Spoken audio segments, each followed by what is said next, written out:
Good evening, everybody. We're going to go ahead and get started here. We got a lot of student recognitions tonight. Awesome to see all the students in attendance tonight. We're going to try to get going quickly so we can recognize them and let them get back to homework and all their good stuff tonight. So, first we need to return to open session. Do I have a motion to return to open session? Second. We have a motion by Ms. Franklin and a second by Dr. Guthrie, I believe. Any discussion? Ms. Osborne, please call the roll. Ms. Bond? Yes. Ms. Franklin? Yes. Dr. Guthrie? Yes. Ms. Parton? Yes. Ms. Purcell? Yes. Dr. Roundtree? Yes. Mr. Hudson? Yes. 7 in favor. Motion carries.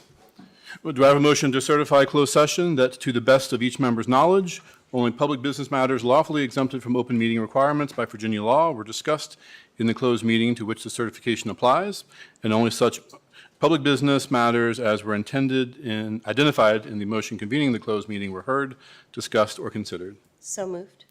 Second. And we have a motion by Ms. Purcell and I think a second by Ms. Franklin. Any discussion? Ms. Osborne, please call the roll. Ms. Bond? Yes. Ms. Franklin? Yes. Dr. Guthrie? Yes. Ms. Parton? Yes. Ms. Purcell? Yes. Dr. Roundtree? Yes. Mr. Hudson? Yes. 7 in favor. Motion carries. Do I have a motion to readmit student A? Second. You have a motion by Ms. Franklin and a second by Ms. Bond. Any discussion? Ms. Osborne, please call the roll. Ms. Bond? Yes. Ms. Franklin? Yes. Dr. Guthrie? Yes. Ms. Parton? Yes. Ms. Purcell? Yes. Dr. Roundtree? Yes. Mr. Hudson? Yes. 7 in favor. Motion carries. All right, next we'll get into our honors, awards, recognitions. We'll start off with our student representatives tonight with our MCPS mission and belief statements.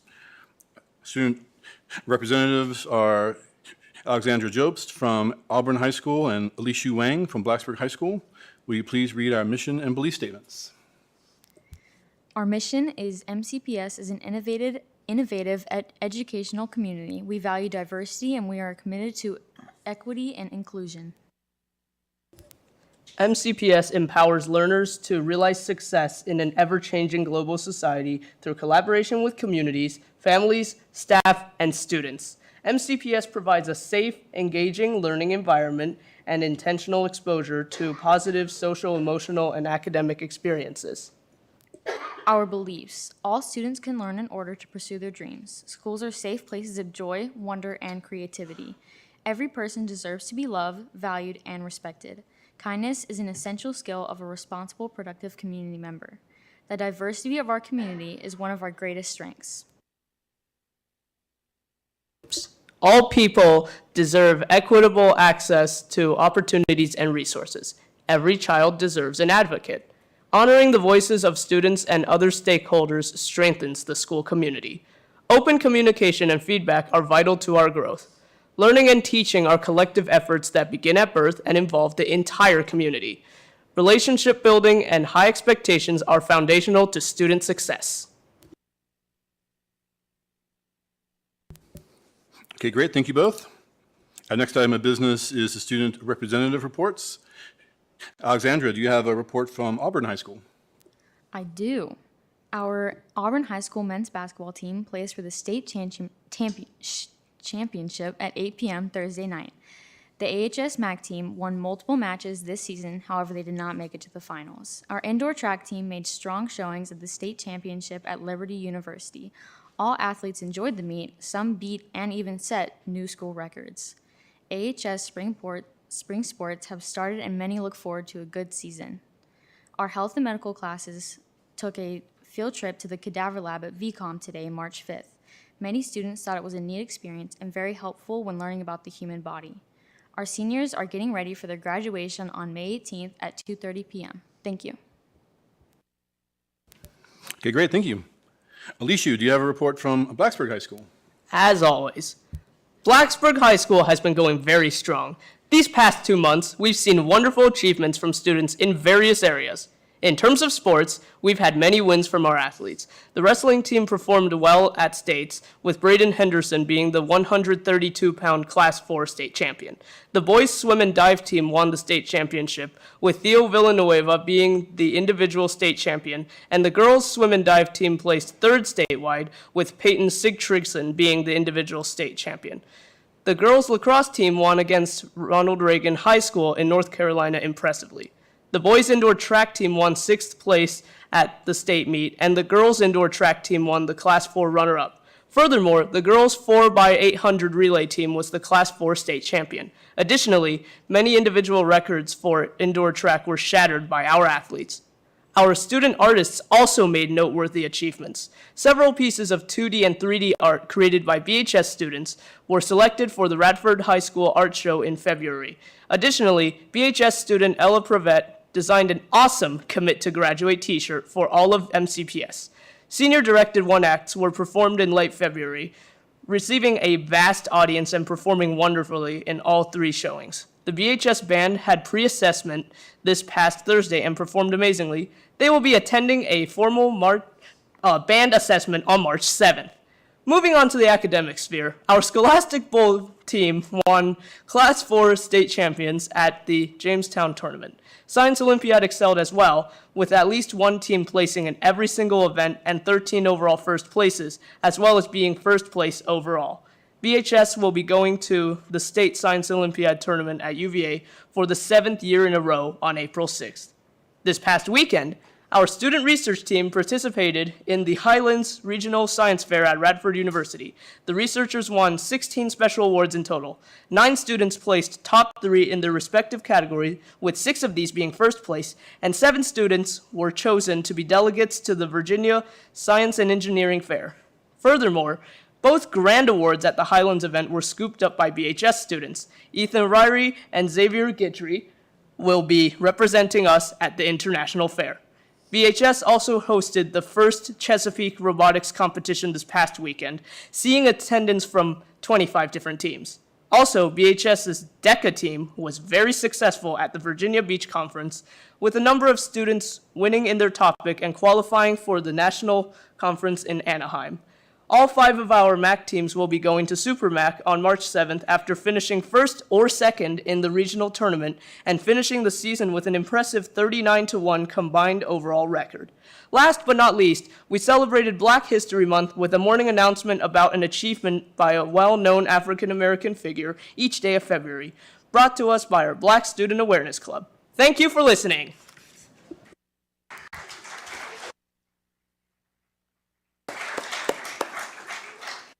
Great, thank you, Lishu.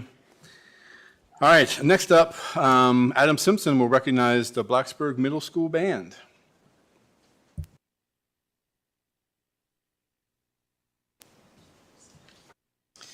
Good evening, school board members and Dr. Bregan and student reps. It's my pleasure to recognize Blacksburg Middle School band members this evening. The 8th grade BMS band provided the beautiful music that you heard prior to tonight's evening. Great job, everybody. There's also a group of 6th through 8th grade students that we will be recognizing this evening for their recent accomplishments. Back in January of 2024, BMS band students competed in all district auditions at Salem High School. There were a total of 490 auditioning students from 45 middle schools and 25 school divisions. Blacksburg Middle School had 41 students qualify as all district bands. The 41 students led District 6. The next closest school had 23 students. This is the 8th consecutive year that BMS has led District 6 in placing students into the all-district bands. The Virginia Band and Orchestra Association's District 6 is a very large district that spans from Radford, Montgomery, and Floyd counties, north through Roanoke, Botetourt County to Allegheny, east to Lynchburg, Campbell, and Halifax counties, and south to Danville, Henry, and Patrick. I will now invite BMS Band Director Harry Farmer and Principal Dr. Rob Johnson up to tell us more about these amazing student musicians.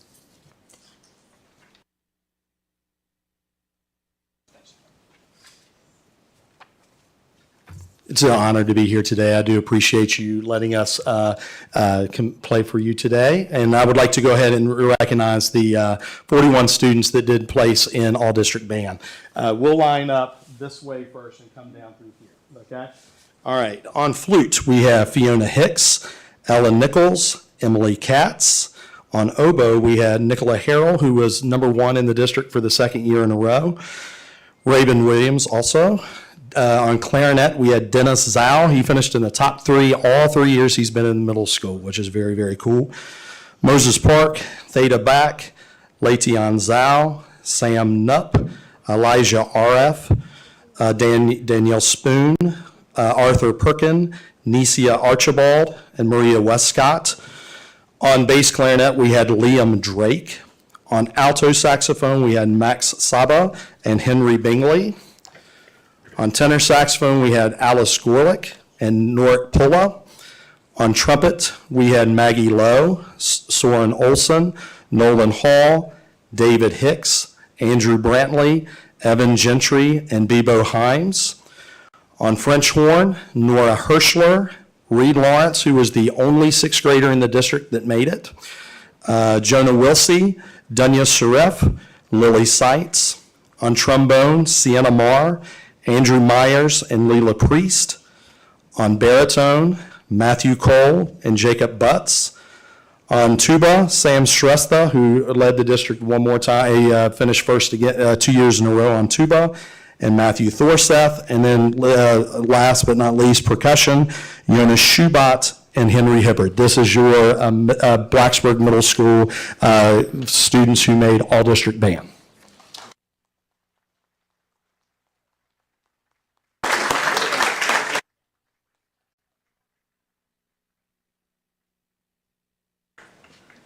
Just go ahead and take it. We'll figure it out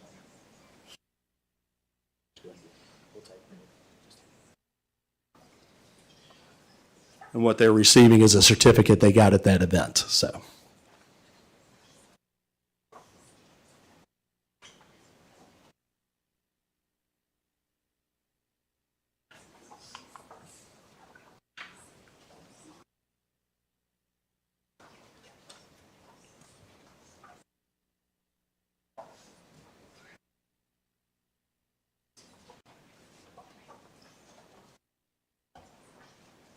And they're probably going to want a picture of us.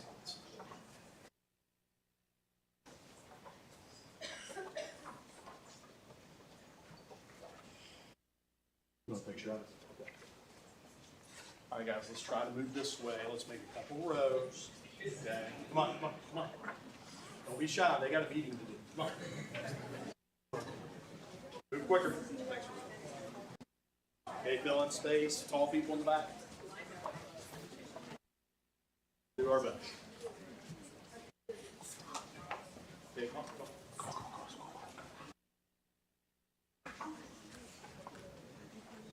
Yes, come on, come this way, come this way. Come this way, this way.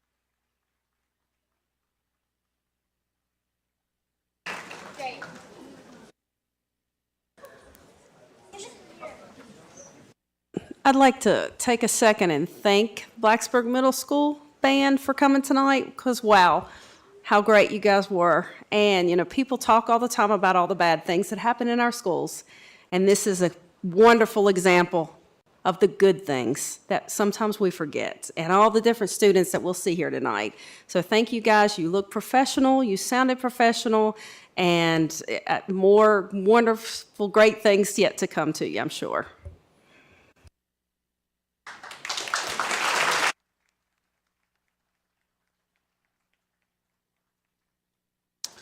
Okay, great. Next up, Mark Husband will begin our recognition of the VHSL Fall 2023 Athletic State Champions. Good evening, board members and Dr. Bragan. We are excited to recognize 3 MCPS teams that won VHSL Athletic State Championships during the fall 2003 season. To introduce the Auburn High School girls volleyball team is AHS Principal David Hurd, and after him, to introduce the Blacksburg High School golf team and boys cross country team is Interim Principal Guyleen Wood-Setzer. Thank you.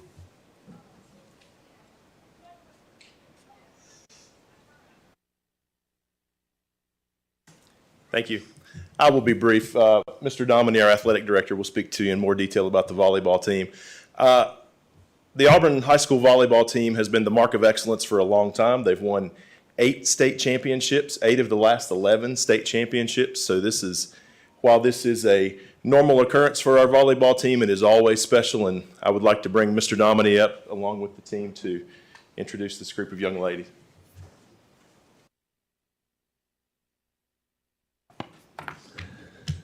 It's good to be here again. In the interest of brevity, I have limited my comments to 37 pages. It's a simple statement of fact when it's said that a 4-time consecutive state championship team will have a target on their back. With the loss of key players from the 2022 state championship team, there were doubts about the 2023 Auburn Eagle volleyball team. Still, it's hard to make a short list of Class 1 likely state champions without having Auburn on it. The 2023 version of the Eagles knew they needed to grow to keep their streak going, and they did that quickly. The progress showed as the team started their season, winning 10 of their first 11 matches before dropping the championship game of the Auburn tournament to state power Rappahannock. It became apparent early on that the major hurdle this season would be Giles High School, which defeated the Eagles twice in the regular season. Entering the playoffs with a 20-3 record, Auburn easily dispatched Fort Chiswell and Bland County to reach the finals and Giles again. A 3-1 victory in the district tournament championship showed the progress this team had made to that point. In region play, the Eagles swept Perry McClure and Grayson County before facing Giles in the region final and falling to them again 3-2. State playoffs began with a challenging Northwood team on their own floor, but Auburn swept them aside 3-0. The state semifinals brought a 5th contest against Giles. Auburn defeated the Spartans for the second time this season on their own floor to advance to the state championship. Facing Alta Vista in the final, Auburn was clearly the better team and rolled to a 3-1 win for their 5th consecutive state title. Tonight, I'd like to introduce some members of the state championship team. Many of the team members are on their way back from a softball scrimmage this evening. Team manager Josie A.G. Helms, players Jocelyn Lucas, Johnny Gaynor, Brielle Underwood, Ava Garland, Kristen Pack, J.C. Morrow, Stacy Lewis, Megan Ernest, Kaylee Ramratten, Gretchen Surface, Leah Wimmer, Ava Tucker, assistant coaches Leah Ernest, Danielle Randall, Ben Kratz, and head coach Sherry Millirons.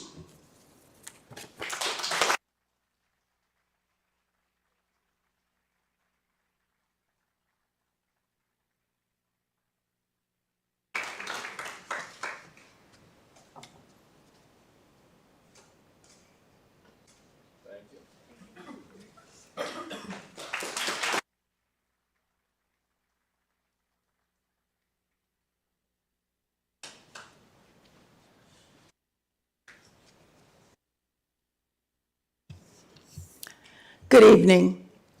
It is a great pleasure to stand before you to introduce the state champions in our golf team, if you will come forward, and our coach, Rick Maddox.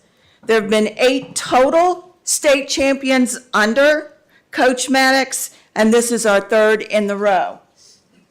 Coach Maddox, would you like to introduce the team? I will. I'll be much shorter than the play-by-play that we just got. But we had a very great year, great group of kids. we set a record for Blacksburg High School, 15 under at the region. And then at the state tournament, we shot 6 under, which was the lowest score of any team that played in Virginia this year. We're currently ranked number 2 in the country for high school teams. Now, before anybody gets real excited about that, there's a lot of magnet schools that are going to be playing in the spring, and we may drop a little bit, but still, we got a great group of young folks on this team. Very fortunate to be their coach, and we want to thank y'all for recognizing us tonight. Who we've got here? We've got Major Ewing, Jack Skinner, Jake Albert, Pierce Campbell, Garrett Amelink, Connor Catterson, and Cameron Sharp. We also have Li Shu Wang sitting over here, who was also our only female player this year. But great group of folks, and we hope to continue the success of the Blacksburg Golf Program. So again, thanks to Montgomery County for all the support that you give us.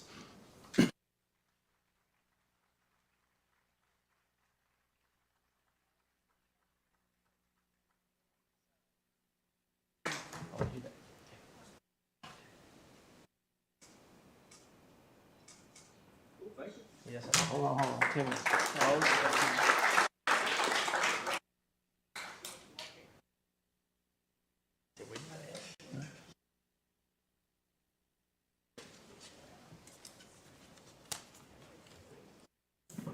We'll ask Coach Howard and the state boys cross-country team to come forward, please.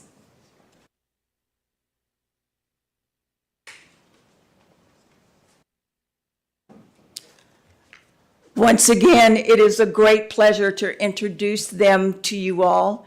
I've seen these young men and the women running in the snow, well, not the snow, but like the rain and the cold and all this stuff that I would not be doing. But we are very proud of them and the fact that they brought home the state and that they did so well. Coach Howard, you want to come forward? So thank you guys for having me and having our team here tonight. I just want to say what an honor it is to be here with the golf team and the Auburn volleyball team. It's a testament to the athletes' hard work that they put in and day out to make it to this level. And these guys right here are absolutely the pinnacle of hard work.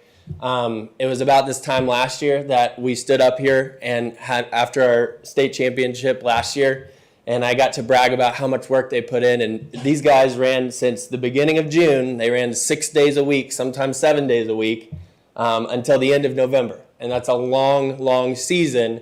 And sometimes they're like, Coach, do we need to work this much to get to this level? And I'm like, yes, I promise. It'll work out. And it typically does at the end of every season. But these guys put in so much work. I want to highlight the guys we have here. So we have Xander Krish, Harrison Whitfield, who is our lone senior and team leader. He's an awesome team leader. We have Henry Strom, who was all-state at the state meet. He actually led our team for the majority of the season.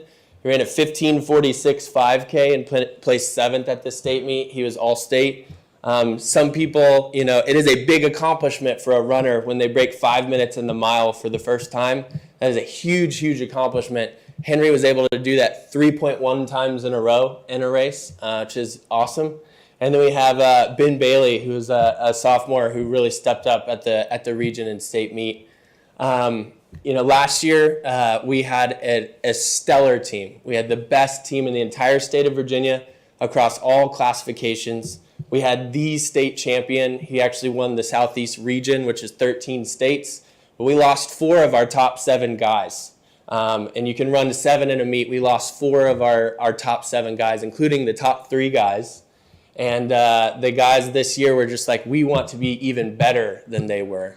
At the state meet this year, they had a faster team average than we had last year, and they had a better point score than we had last year. They were a better team than last year when a lot of the state was raving about them. They were voted again the best team in the state across all classifications. And so I said this last year, I'll say it again, you are looking at the best runners in the state of Virginia. And that is no easy accomplishment. They worked very hard to get to where they are. They worked hard alongside their girls. Our girls got third in the state, and they actually did way better than they did last year when they won. So it is with our whole combined team that we have gotten to this point, and I'm just so thankful for them. Also want to thank our other coaches, Chad Cox, Mac Bradbury, and Marcy Bradbury, who are there every single day. We have a great coaching staff, and we're thankful to have about 80 kids on the cross-country team at Blacksburg High School. So they just actually got done with the indoor state meet, so they are in the rebuilding phase to take on outdoor track. So thank you so much for having us. Appreciate it.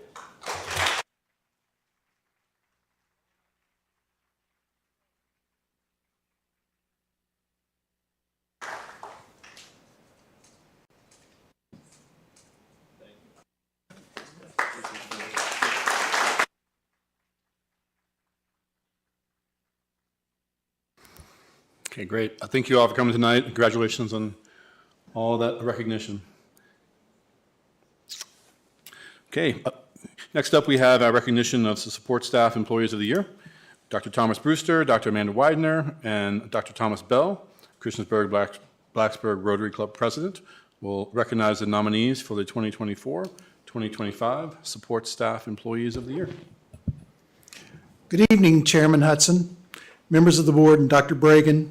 I'm delighted to stand before you tonight to honor our Support Staff Employees of the Year. Montgomery County deeply appreciates the dedication and efforts of our support staff employees, our administrative assistants, school nurses, custodians, paraprofessionals, facility workers, technology staff, bus drivers, and school nutrition employees are all crucial to our school division's ability to meet the needs and interests of our students.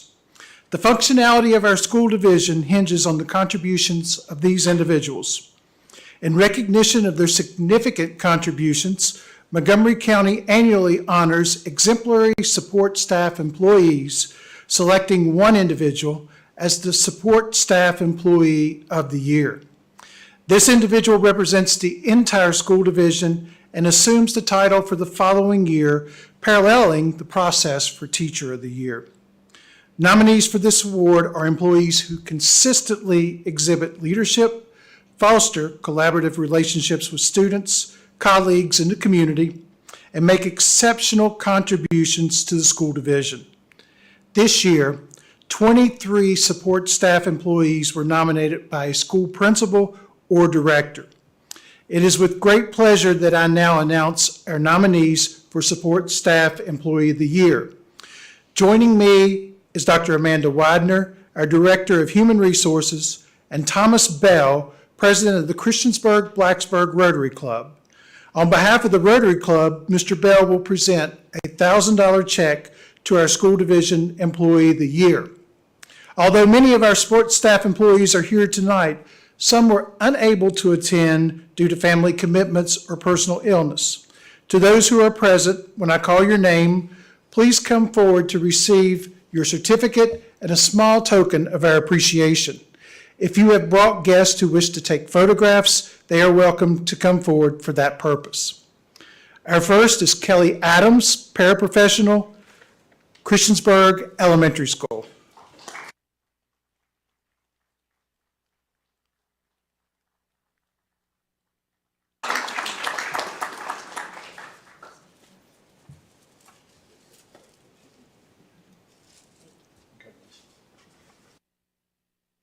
Michelle Altizer, Recess Lunch Aide, Auburn Elementary School.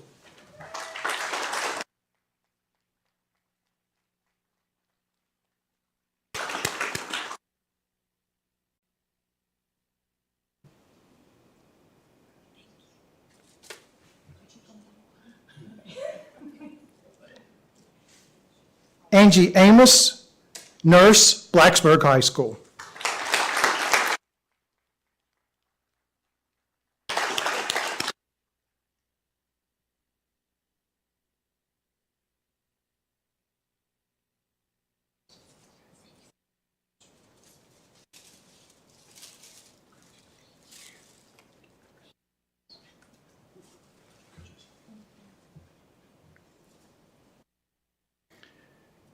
Beth Conley, School Testing Coordinator, Christiansburg High School, Martha Jolene Dalton, paraprofessional, Bellevue Elementary School. Judith Michelle Gather Cole, paraprofessional, Auburn Middle School.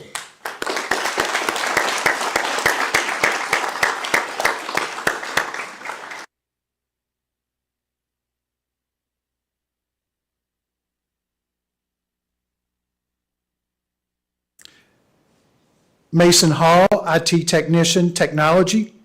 Doris Kane, paraprofessional, Margaret Beeks Elementary School. Brian Light, Head Custodian, Harding Avenue Elementary School. Andrika McConnell, Lunch Recess Aide, Christiansburg Primary School. Kara Lynch, paraprofessional, East Montgomery Elementary School. Tracy Martin, nurse, East Montgomery High School.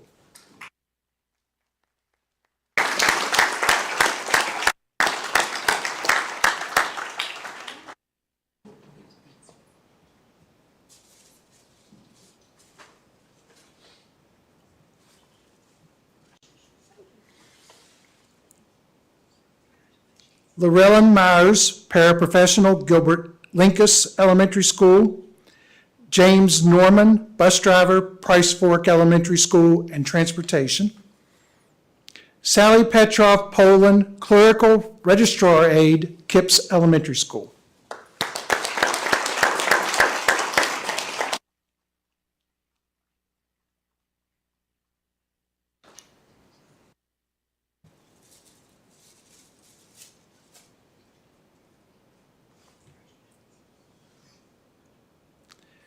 Kim Simpson, school bus driver, trainer, transportation.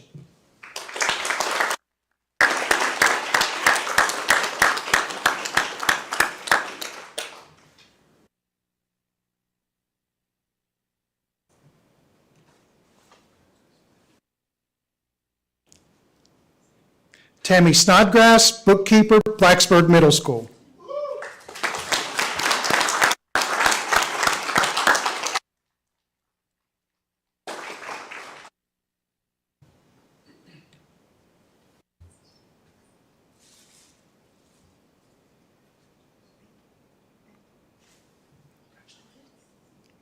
Connie Stevens, Administrative Assistant, SPED Central Office.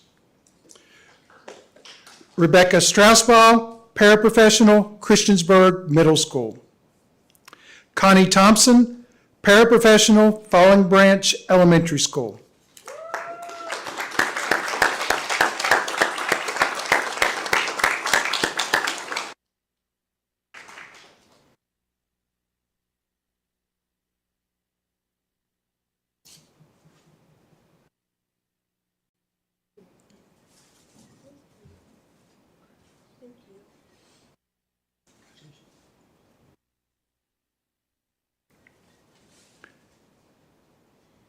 Janice Wildman, paraprofessional, Auburn High School. Chelsea Wooten, attendance clerk, registrar, Shawsville Middle School.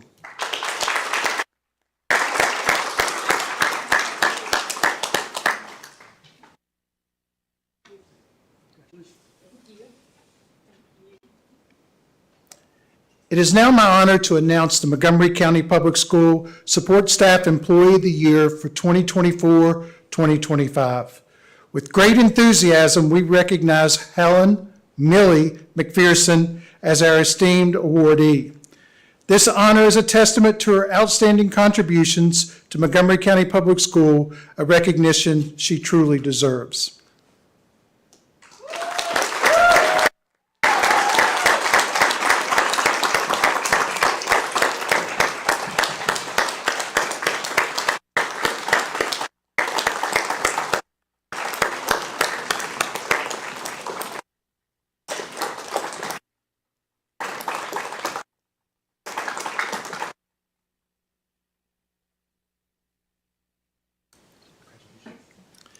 Millie McPherson, a dedicated Montgomery County Public Schools employee for nearly 2 decades, has been a key figure in the purchasing warehouse department, especially noted for her roles as a warehouse worker, administrative assistant, and for nearly 10 years a purchasing specialist.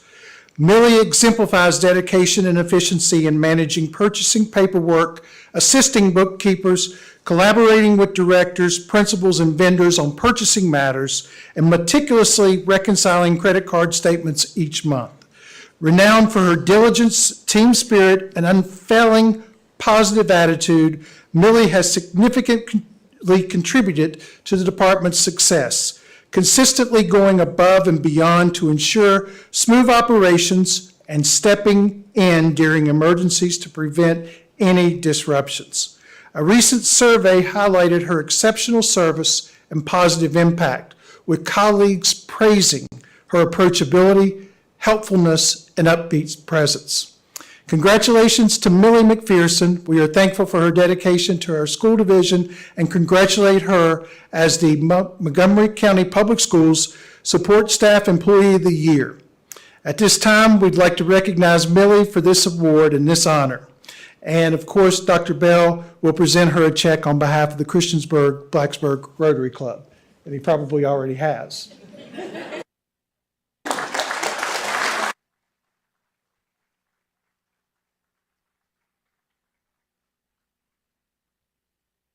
Thank you, and congratulations to all our nominees and our winner this evening.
Dr. Bragan likes to brace me up the back hall over there, so I gotta catch my breath for a minute.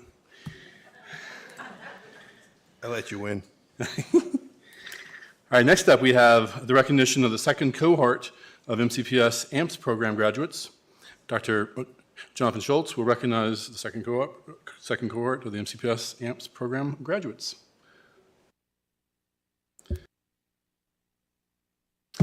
Good evening, Dr. Bragan and members of the board.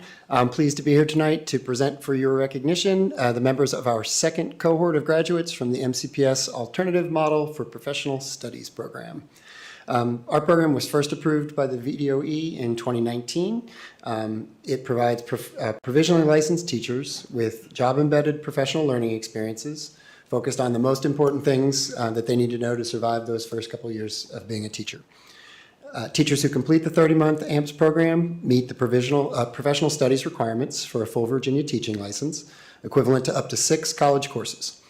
AMPS was the first program of its kind in Virginia, and we are proud to recognize another amazing cohort of graduates. Tonight we have with us Evan Gray, 6th grade science at Auburn Middle School.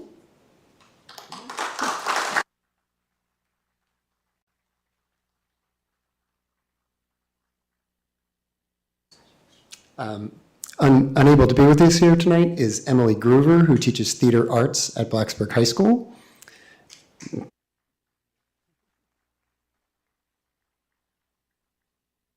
Cameron Harris Gilliam, who teaches marketing at Christiansburg High School.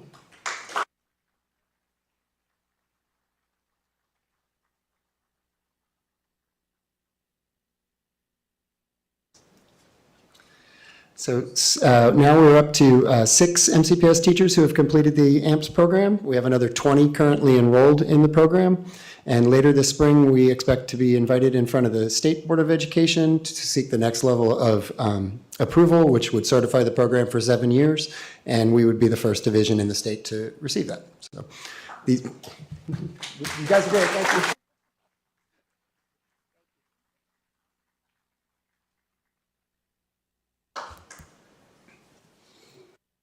Great. Next up, Adam Simpson will start our presentation for Seniors of the Month.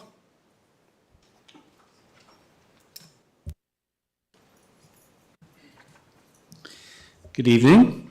A very special highlight of our board meeting is the recognition of an outstanding senior from each of our 4 high schools. Photos and leadership profiles will be displayed on the screen during this presentation and will also be on display in the lobby of the central office. Our presentation format provides a snapshot of each senior along with a quote from the teacher or administrator who nominated them for this recognition. Each principal will come forward to recognize their Senior of the Month in the following order, starting with Mr. David Hurd, principal of Auburn High School, followed by Ms. Woodsetzer, acting principal of Blacksburg High School, Mr. Gwynn, principal of Christiansburg High School, and Mr. Lewis, principal of Eastern Montgomery High School. Mr. Hurd.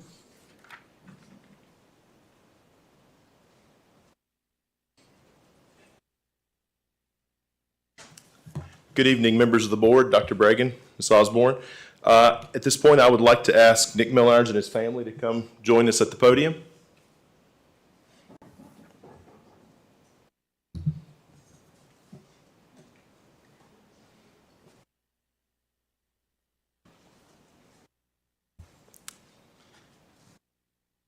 The March Senior of the Month for Auburn High School is Nick Millirons.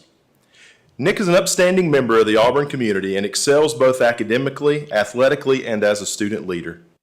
He's the SGA president, the Beta Club vice president, a member of the National Honor Society, a member of the Phi Theta Kappa Honor Society. He is currently working toward his associate's degree, has won the Rotary Club for Excellence, and is captain of the basketball team that will look for their state championship on Thursday night in Richmond, as he currently stands beside his coach. Nick's resume is long. I need to take a breath at this point. Nick has been the Mountain Empire District Player of the Year in basketball, first team All-State while finding time to compile a 4.34 GPA without a B on his transcript. He also qualified for the indoor state track meet, runs outdoor track, and is a member of the soccer team. Nick plans to attend the University of Virginia to major in kinesiology to prepare for a career in physical therapy. A staff member remarked that Nick is an excellent role model for his peers at Auburn High School. He's the epitome of a student athlete in that he works very hard and strives for excellence in all that he does. He's not just a great basketball player, but a great leader, and it shows on and off the court. Nick demonstrates an ability to stay calm under pressure and shows great maturity. While he's a great student on his own, he's also a leader in the classroom and willing to work with others for the greater good. All these traits will serve him well into adulthood. We look forward to watching Nick and what he can achieve in his future. Thank you.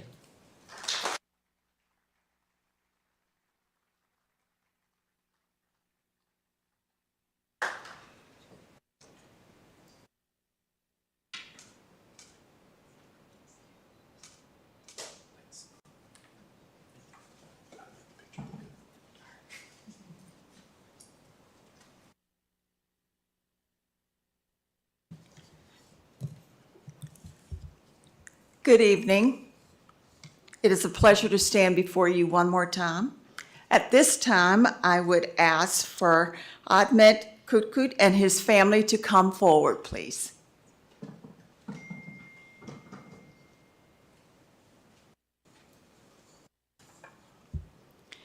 Ahmed is everything one could ask for a student and community member. He is inquisitive, hardworking, and thorough. He is friendly, kind, and helpful to any other person he comes in contact with during the day. While his postgraduate goals presently include a degree in computer engineering or science and may involve applications in medicine or health, he pushes himself to do the best in all of his courses. Ahmed, extracurricular activities look a little different than many other students, but make him an even more exemplary role model for any student of faith, or indeed any student. Ahmed has spent countless hours supporting his peers who are also called to his faith. He has been leading the Sunday school and youth group at the local mosque and was instrumental in creating an active Muslim Students Association and working with the administration to create an opportunity for students who need to pray during the school day, to be able to do so in a private setting with dignity. But his influence at BHS has gone far beyond the other Muslim students. Everyone who has come in contact with Ahmed has been touched by his sincere compassion, tolerance, and respect, and is better for it. Thank you.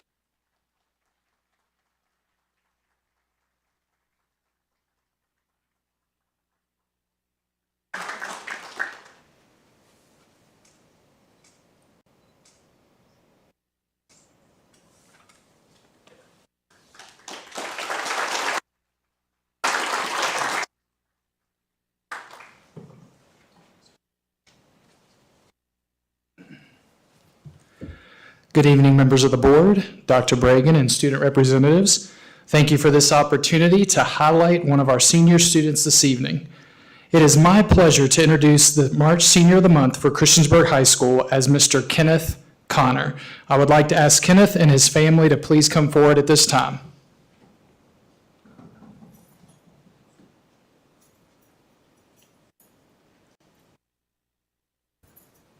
Especially Nana. When asking one of his teachers to describe Kenneth, they said, "Kenneth is one of the most responsible and reliable students I have had in my class. He has been instrumental in the band running as smoothly as it does by assisting me in a variety of ways that include rewriting parts, setting up for rehearsals each day, managing the music library, and assisting with keeping the band room clean.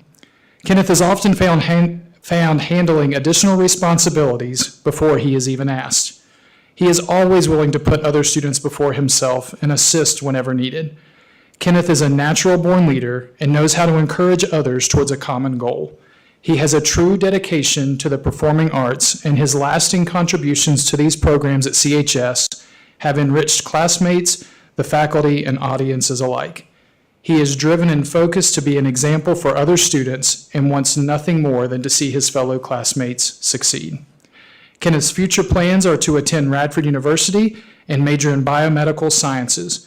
After college, Kenneth plans to attend medical school to become a pediatric endocrinologist. Congratulations, Kenneth.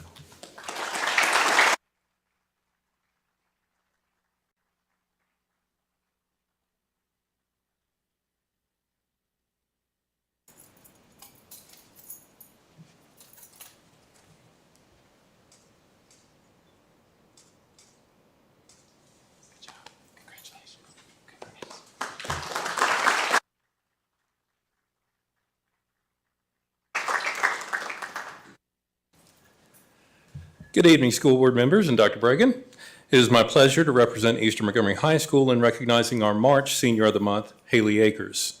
Haley's here with her family, and I'd like to ask them to come forward at this time.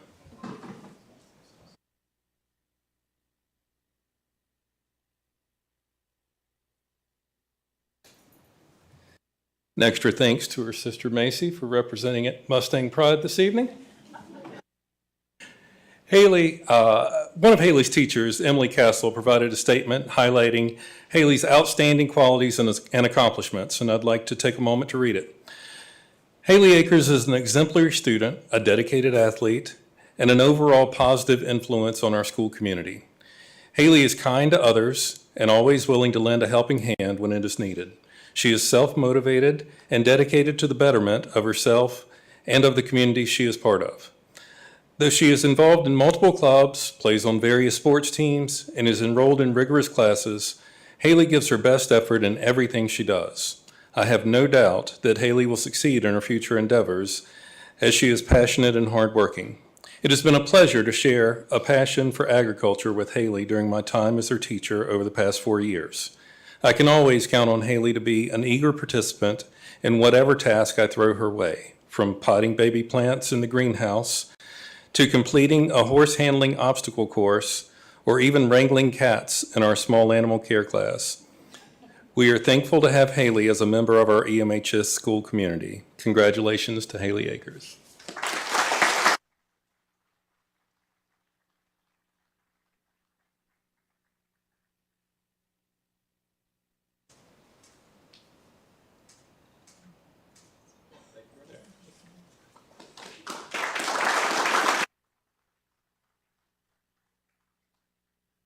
Okay, thank you, everyone. We've recognized a lot of amazing people tonight. The board's going to take a 10-minute break to thank our honorees for being here tonight.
You ready?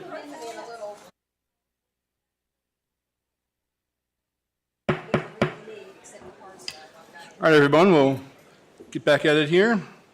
Our next agenda item is public address. We welcome the opportunity to hear from students, parents, employees, and community members about education matters in this community. As a reminder, the board sets aside 30 minutes to start our public address. We have the option to extend in 30-minute increments, which Ms. Osborne will remind us of. If there are additional speakers after 90 minutes, the board will continue with their business meeting and hold one additional 30-minute session at the end of the business meeting. The clock continues through applause and disruptions. The more disruptions there are, the fewer speakers who get to address the board. I will call each speaker up by name in the order that they signed up. Each speaker will have 3 minutes to address the board. The board does not respond to speakers during public address. The screens will show when the speaker has 30 seconds remaining and when time is up. Please state your name and the area of the county you live in. The first speaker is William Kirschbaum, and next up after them is Gracie Walker. Do we have William? Okay. Move on to Gracie Walker. And after Gracie is Naveed Jansen.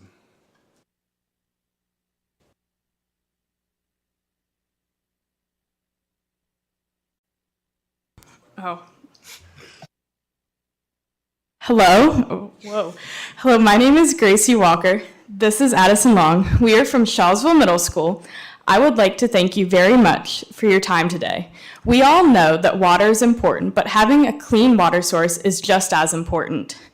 Do you know what is on the water fountains at your schools? Are they clean? Do you know the answer? We all went through a global pandemic, so we should know how clean our water fountains are, right? If you don't know the answer to that question, we are here to answer it for you. Our water fountains are breeding grounds for bacteria. This here is a swab of the spout from the water fountain in the tech hall at Shawsville Middle School. These black dots are mold and the white dots are bacteria.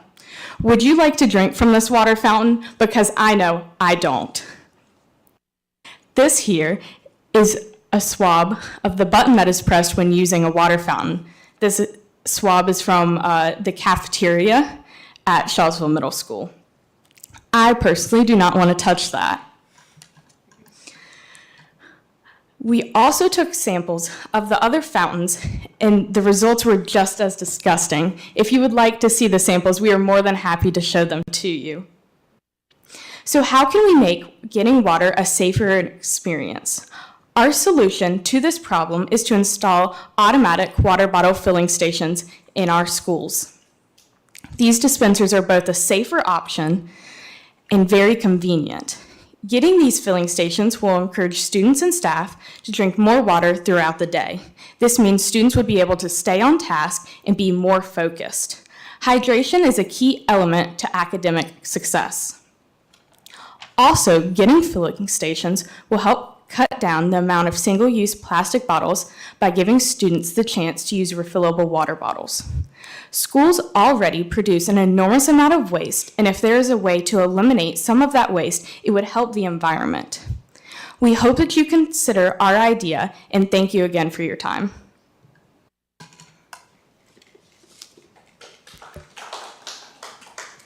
Okay, thank you, Gracie. Next up is Naveed Jansen, followed by Deborah Olson.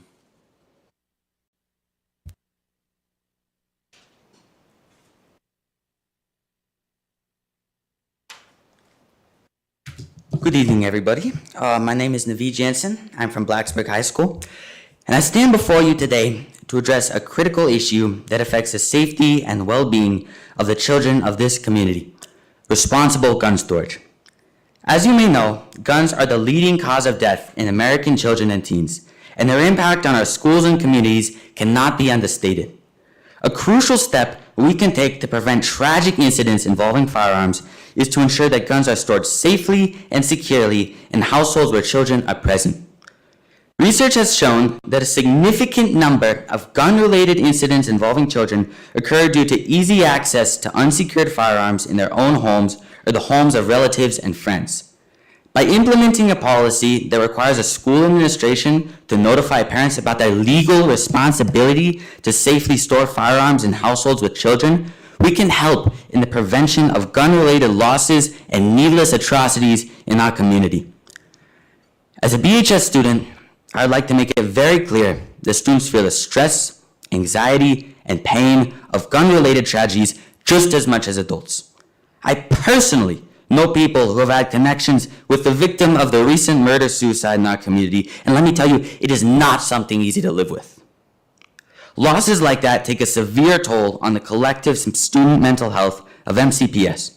Let's make sure that never happens again.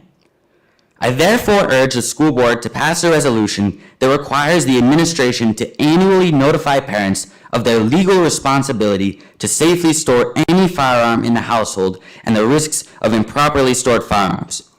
This crucial yet simple step can potentially save lives and create a safer environment for the children in this community to learn and grow. I urge us to come together as a community to prioritize the safety and well-being of children above all else. By taking proactive measures to promote safe gun storage, we are not only filling our responsibility as responsible adults, but we are also sending a powerful message that says we value the lives of children above all else.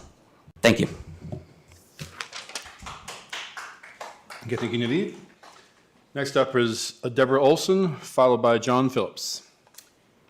Hi, my name's Deborah Olson. I'm from Blacksburg.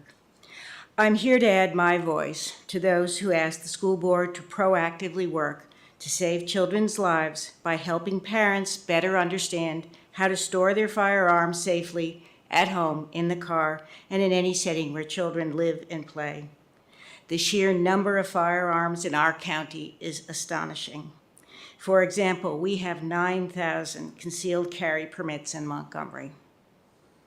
With this many guns, it is not just possible, but probable that gun accidents, injuries, and fatalities will occur, with children and teens among the likely victims.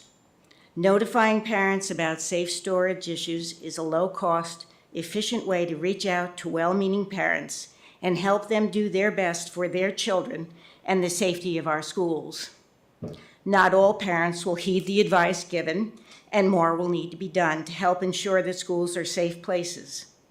But it is an important first step and opens the door to greater dialogue, greater trust and understanding around the goal we all share, our children's health and well-being. Before coming here, I conducted a short experiment. I entered 5-year-old brings a gun to school into Google. There was no shortage of entries, and many, many were recent. What was clear is that no geographic area, no school is immune from this danger. I have a very distinct flashbulb memory of walking up to the door of an engineering building in April 2007 and finding the handles chained shut. The event, which came to be known as the Virginia Tech Massacre, shocked the world. At that time, we would never have guessed the future would hold Columbine, Sandy Hook, Parkland, Uvalde, and so many more tragedies. I hope that 2024 will be the year when concerned gun owners, parents, and others work to make sure our students feel safe and are safe from senseless gun violence. Guns are part of our society. Our citizens have a Second Amendment right to bear arms, but with any right comes responsibility. And by installing this very simple notification to parents, this simple form of outreach, you provide such a useful reminder of how we can be responsible stewards of the firearms we are entitled to carry. Thank you. Thank you, Ms. Olson. Next up is John Phillips, followed by Caroline Mullins. I just have a couple of sentences to add. And just first, that I very strongly support this request that's being made to educate parents about responsibility of gun ownership. I was at Virginia Tech during the massacre, and I have a second cousin who was an engineering student who was in a class in the engineering building. He left to use the restroom, and the shooter came in and killed several students in that classroom. This is, gun violence is there's no rhyme or reason to it. There's no safety. This is something that you can't anticipate and that can devastate families and communities and so forth. And again, the key is that you guys have to be brave enough to stand up and say there are certain reasonable things that can be done. And so we request that you listen to these past speakers and to all the concerned people involved. And let's see if we can get something like this done. Thank you. Thank you, Mr. Phillips. Next up is Caroline Mullins, followed by Alinda Plout. Is Caroline here? Okay. Next up is Alinda Plout, followed by Kimberly Williamson.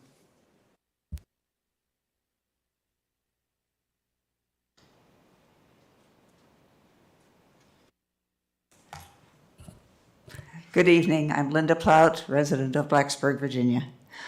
I lost my mother to gun suicide, and my husband lost 3 colleagues and 6 students in that Tech massacre you've been reminded of. I don't think anybody expects a school board can solve all the problems of gun violence. That's why a group of us are reaching out to churches, to doctors, to the police, and to many others to enlist their support.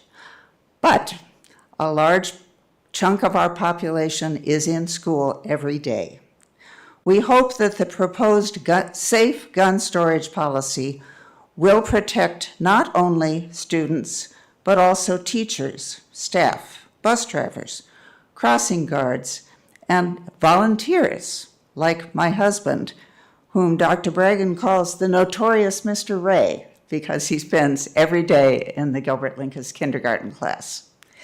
If you get resistance from parents, you might remind them that one and maybe both parents of a Michigan shooter will do significant jail time for their son's crime. Surely the safe storage of firearms policy is an endeavor in which the school board, parents, students, and the school system itself can work together to make Montgomery County a better place to live. Thank you. Thank you, Ms. Plout. Next up is Kimberly Williamson, followed by Joanne Price.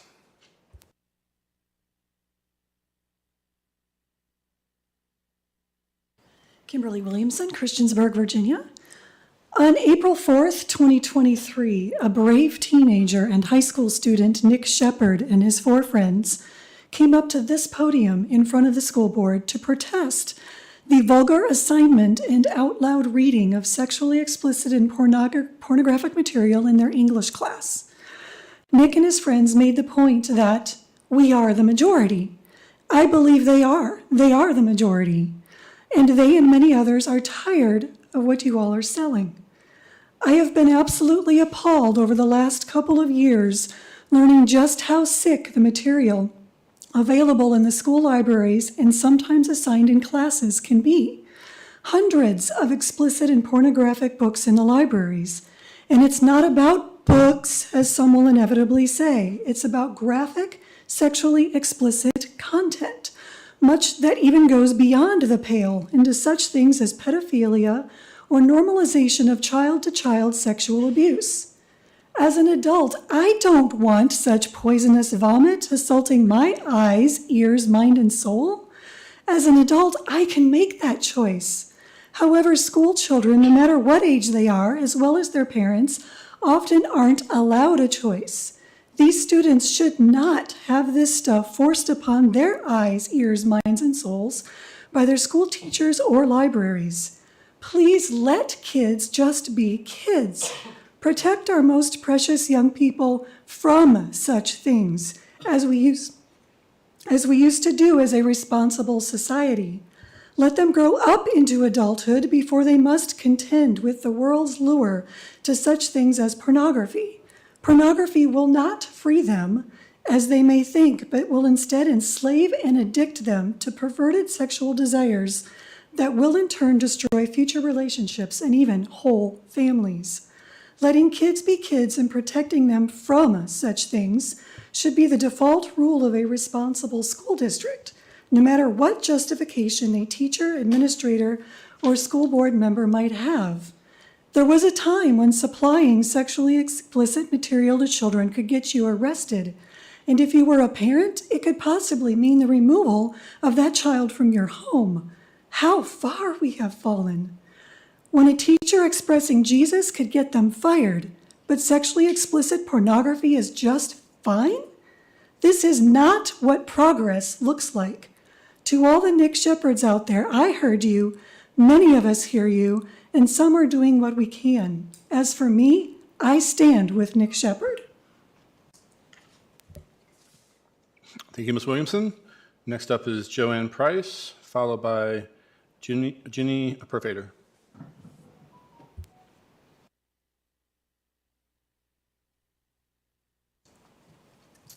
Joanne Price, Blacksburg, and I too stand with Nick Shepherd and his courageous friends.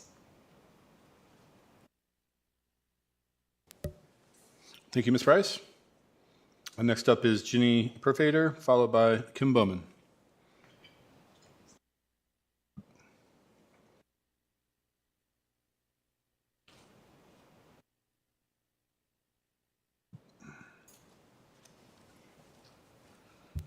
Good evening. My name is Kim Bowman. I live in Christiansburg. I'd like to address the unwanted and often unspoken effects of pornography. Its abbreviated form, porn, has almost become hip in today's modern culture. Most of you are probably not aware that there's an epidemic of porn addiction in 11 and 12-year-old boys. Porn and sex addiction is at an all-time high. I have been involved in a recovery program for more than 10 years. We help people with all types of addictions and other life issues. And I can tell you firsthand that it is a very prevalent problem in our society that no one's talking about, at least not in public. Even in circles of recovery, it's taboo to speak about it, which tells me there's a lot of shame and guilt associated with it. That's not good for the human psyche. In reality, many unexpected partakers unknowingly enter into a vicious cycle of addiction, causing guilt, shame, and failed relationships, some throughout their entire lives. Porn addiction destroys lives, and it destroys families. It breaks down trust in relationships. The very foundation of a relationship is trust. Studies show that porn use increases sexual aggression and violence. In a 2021 study, it was found that 1 out of 8 titles describes a violent sexual act. As a former victim of sexual assault and violence, and as an advocate for children, I implore you to rethink what you're doing by allowing pornography into our schools and into the precious minds of our most prized possessions, our children. Please let our children be children. Thank you. And I think I have a little bit more to say about that. I was raised in Montgomery County in foster home. I was put in 5 homes with pedophiles. My sister committed suicide because of traumatic abuse that she suffered for 16 years.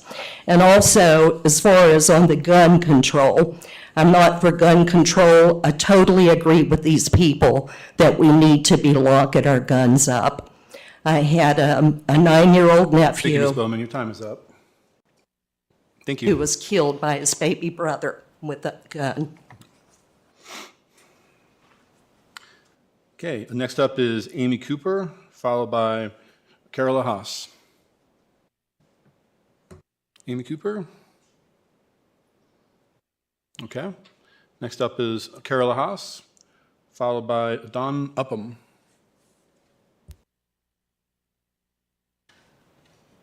Thank you. Carola Haas, Reiner, Virginia.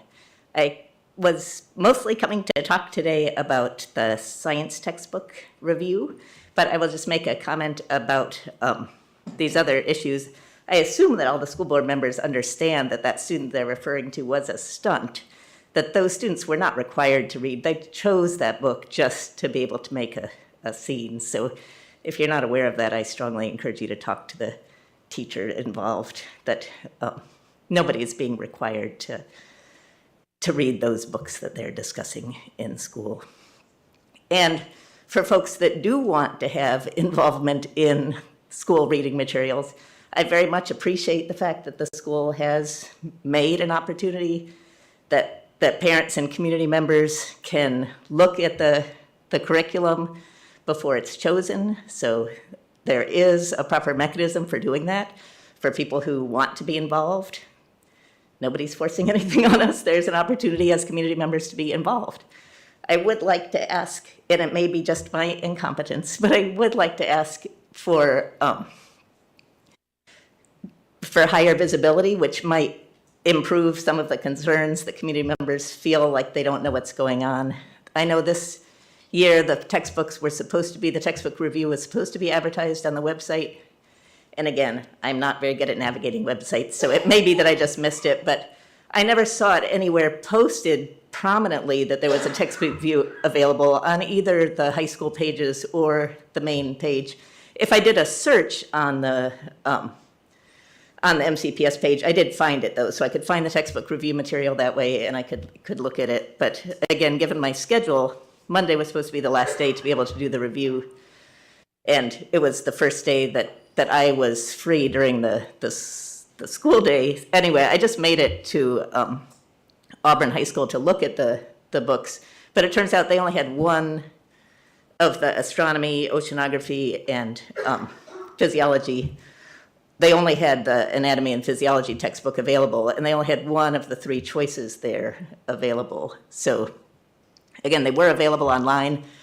It's way easier for my mind to process something as a book form. So I was able to look at it online. I do appreciate that opportunity, but just to suggest that perhaps there could be ways to make that review process a little bit more. Again, I'm aware it could just be me. And in my 18 seconds left, I will just say too that I really support the idea of reminding parents about locking guns. As a gun owner myself, growing up with guns in the house, I didn't know where to get a gun lock around here. And so I think that would be a really helpful thing to do. Thank you. Thank you, Ms. Haas. Next up is Don Upham, followed by Bob Beard. Good evening, board members and Dr. Bregan. As was a common practice in the 18th, 19th, and 20th centuries, I want to share briefly some readings from the book that was the primary text in public schools during those centuries, namely the Bible. In the book of John, chapter 10, Jesus uses the figure of speech, "The thief comes only to steal, kill, and destroy. I came that they might have life and have it abundantly." What does it mean that the thief steals? In the Bible, it is a stealing of the honor of God or of man. And this results in the killing of relationship. In the book of Revelation, chapter 12, we are introduced to the chief thief who was in this world as the dragon who waged war in heaven and was thrown down to earth. Verse 9 tells us the great dragon was thrown down, the serpent of old, who is called the devil and Satan. In chapter 1, verse 27 of Genesis, we read, God created man in his own image, and in the image of man he created him, male and female he created them. God blessed them, and God said to them, be fruitful and multiply and fill the earth and subdue it. Gender-affirming hormonal and surgery treatment is a dishonoring of God's creation and kills the ability of the transition person to be fruitful and multiply and fill the earth, and is also a depopulation scheme. There is another honor relationship we find in the Ten Commandments given to Moses by God, and which Satan is stealing in this day. Deuteronomy 5:16, honor your father and your mother as the Lord God has commanded you, that your days may be prolonged and that it may go well with you in the land which the Lord your God gives you. As this honor is being stolen, it is killing the relationship between parents and their children. We find another warning about the relationship in Deuteronomy 27:16. Cursed is he who dishonors his father and mother. And finally, we have a warning in Deuteronomy 28:58. If you are not careful to observe all the words of this law which are written in this book, to fear this honored and awesome name, the Lord your God, then the Lord will bring extraordinary plagues on you and your descendants, and 7 lasting plagues and miserable and chronic sickness.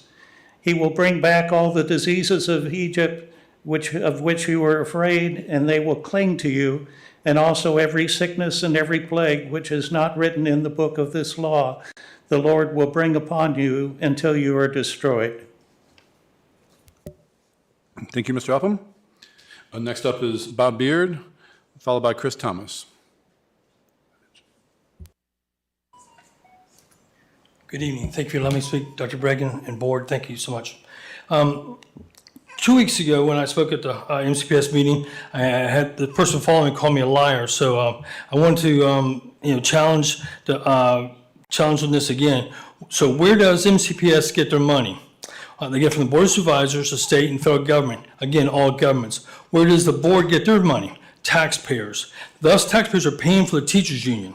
What happened to the transparency? My first question I asked last week or 2 weeks ago was, when is the public discussion or town hall regarding collective bargaining going to be held? It wasn't. There was no public hearing. Everything was done behind closed doors. The school board discussion voted on school board's discussion and the vote was on the same night. Why? Why no public discussion? Why? Why behind closed doors? Why? VEA is endorsed and supported for the school board members. VEA gets to negotiate with itself. Taxpayer money pays for dues, admin, and attorney fees. We're looking at over $30,000 plus. Removal of lesson plans as part of the collective bargaining agreement. Why? Is that good for the students? There's no lesson plan requirements? The cap on number of mandatory meetings, there was no definition of mandatory meetings. It's 2. There's 2 as a cap, but there's no definition. You guys passed a resolution with no definition, so anything could happen there.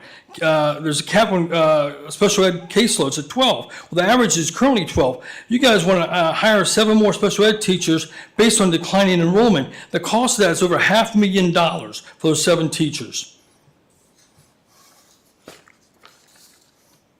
All right, so let's talk about, there's a lot of stuff on the agenda tonight. So talking about the CHS renovations. Let's not forget CHS renovations, $100 million, $65 million more than a Salem High School renovation. The capacity for CHS is 1,200. After renovations, both schools are going to be at 1,200 to 1,600 enrollment.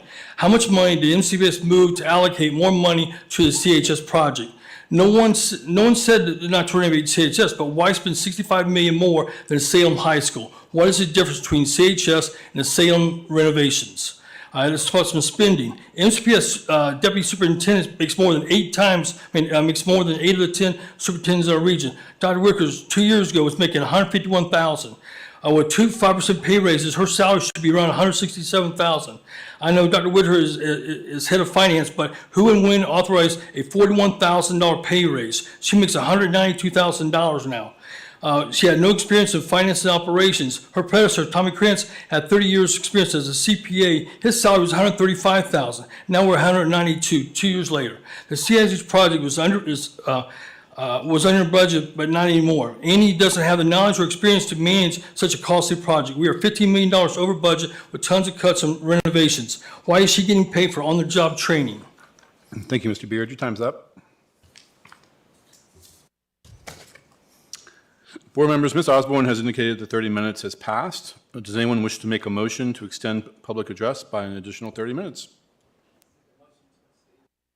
Second. Motion by Ms. Franklin and a second by Ms. Parton. Any discussion? Ms. Osborne, please call the roll. Ms. Bond? Yes. Ms. Franklin? Yes. Dr. Guidry? Yes. Ms. Parton? Yes. Ms. Purcell? Yes. Dr. Roundtree? Yes. Mr. Hudson? Yes. 7 in favor. Motion carries. All right, and then our last speaker is Chris Thomas. Members of the board, I did not prepare enough content to fill 30 minutes. I apologize. Words have meaning. Nothing, not a single item in any of our school libraries is pornography. Liars can stand up and claim what they like, but this board has a responsibility to make policies based on reality and not on the paranoid fever dreams of a deluded few. The book that's being dragged to the mud right now by our usual group of hang-wringers and pearl clutchers is John Green's Paper Towns. Let's clarify something. Paper Towns is also not pornographic. Pornographic has a legal meaning, and one that is not generally construed to include a coming-of-age story about love, innocence, childhood, and radical hope. Of course, pornographic has a colloquial meaning as well, and I don't mean to yuck anyone's yum here, but it's an odd choice to use to characterize John Green, but you do you. Paper Towns debuted at number 5 on the New York Times bestseller list. It's been made into a film, which I note is rated PG-13, but more importantly, it's an award-winning novel by a superstar young adult author. It's a powerful and important piece of literature, and one that has a deserved place in our English curriculum. Why am I pointing this out? Because these moral panics are a craven and deliberate distraction from the real issues that face our community. Gun violence does actual harm to actual students in our actual community. Faux ethnography does not. Speaking of gun violence, it absolutely boggles my mind that there is opposition in our community to a policy as watered down as sending a letter home to parents that reminds them of the importance of safe gun storage. This policy is the literal definition of the very least we can do. For some reason, the rivers of blood that flow from our schools have become a partisan issue. If there ever was an issue that we should be able to come together upon, it should be this one. Surely, we can all agree that our schools are better off when our 9th graders are not carrying 9mm. Finally, I should like to address the question of, are taxpayers paying for union dues? As Mr. Chilcote pointed out last time, dues are voluntarily paid by teachers out of their after-tax salary. Our tax dollars are no more paying for union dues than they are for Superintendent Bragan's Netflix subscription, and they are no more paying for union dues than they are paying for the political donations made by any member of this board. I'll close with my own Bible quotation, one that I think we would all do well to remember here. Matthew 6:5-15. And when you pray, do not be like the hypocrites, for they love to pray standing in the synagogues and on the street corners to be seen by others. Truly, I tell you, they have received their reward in full. But when you pray, go to your room, close the door, and pray to your Father who is unseen. And then your Father who sees what is done in secret will reward you.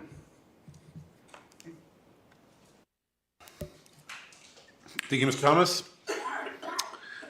That is the end of public address. We'll move on to...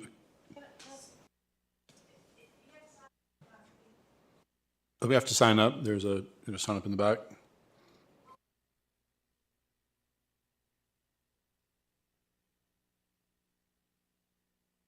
Yeah. Yeah, we have a public sign up in the back there, so, or online. I think the Board of Supervisors does kind of an open, yeah. Okay.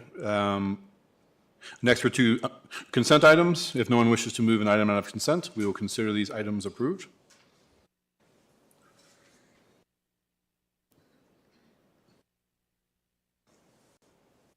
Okay. Next up are financial reports. Do I have a motion to acknowledge receipt of the financial summary reports? So moved. Second. Okay. Motion from Ms. Purcell and second from Ms. Franklin? Any discussion? Ms. Osborne, please call the roll. Ms. Bond? Yes. Ms. Franklin? Yes. Dr. Gitchery? Yes. Ms. Parton? Yes. Ms. Purcell? Yes. Dr. Roundtree? Yes. Mr. Hudson? Yes. 7 in favor. Motion carries. Do I have a motion to approve the payment of the bills as presented? Second. A motion by Ms. Bond and a second by Dr. Gitchery. Any discussion? Ms. Osborne, please call the roll. Ms. Bond? Yes. Ms. Franklin? Yes. Dr. Gitchery? Yes. Ms. Parton? Ms. Purcell? Yes. Dr. Roundtree? Yes. Mr. Hudson? Yes. 7 in favor. Motion carries. We're now to our business meeting. And first up is the report from the superintendent. Thank you, Board Chair Hudson. Got a couple things. First, I want to report out that the newly installed sprinkler pump for the sprinkler system in East Montgomery Elementary School was officially inspected by the fire marshal on February 29th and passed. Yeah, I want to say kudos, and I want to thank everyone that was involved in that project, our facilities, our maintenance people, and everyone else that we had to do that. And especially, I want to thank Board of Supervisor Todd King for his direct involvement, not only with the PSA, but also in helping us work with the fire marshal and getting all that up to speed and getting it done. It took a little bit of time, but it's finally done, and we're grateful for those efforts. Next up, I'd like to read something. March is Music in Our Schools Month, and I would like to read this proclamation. Whereas for more than 30 years, March has been officially designated by the National Association for Music Education as Music in Our Schools Month, encouraging communities across the nation to focus on music education. And whereas music education is a part of a well-rounded education for every student, as outlined in the Every Student Succeeds Act, and whereas the purpose of this celebration is to raise awareness for lasting positive impact of music education on the academic, personal, and professional growth of our students. And whereas music education shapes the way our students understand themselves and the world around them, allowing for a deep engagement with learning. And whereas Music in Our Schools Month reminds us that school is where all children should have access to music. And whereas music educators, students, and communities throughout Virginia demonstrate the importance of quality music education to the lives of young people. Whereas the state of Virginia joins our music students, educators, and communities in celebrating the power of music education. Now therefore, Bernie Bragan, Superintendent of Schools in Montgomery County, I do hereby proclaim March as Music in Our Schools Month in Virginia and in Montgomery County, and encourage all citizens to celebrate and acknowledge every day, but especially in March, that music education is an essential part of every student's well-rounded education. I think the performance we had today was a small snippet of what this county does and how much we support music education and how meaningful it is, not just to enrich the lives of our children, but our community as well, and develop citizens that we can be proud of in the future. So kudos to everyone that works with music education in this county. It's something we should be very proud of. Next up, some time ago we talked about having a demographic study done to take a look at what our enrollment's going to be in the future, in the short-term future, and in the longer future as far as 10 years out. So we went with a firm that put together an a demographic study that will project our enrollment over the next 10 years. Next slide. And that full demographic study can be found on our website. It was shared with our school board members some time ago. It was done by a company called FutureThink, and it was completed in January and gives us some predictions for the next 10 years. I'm not going to read that whole thing to you, thankfully, but I'm going to summarize some of the highlights, and then at the end, if there's any questions or concerns, I'll entertain those as well. Next slide, please. School enrollment across the United States is declining. If you look at the entire country, it's down about 4%. 20 states in our 50-state country have a declining enrollment that exceeds 5%. In Virginia, our projected enrollment decline up until the year of 2030, 2031 is 6%. What does that mean for Montgomery County? Over the last 10 school years, our enrollment hit 10,000. and we hit the 10,000 in the 2019-2020 school year.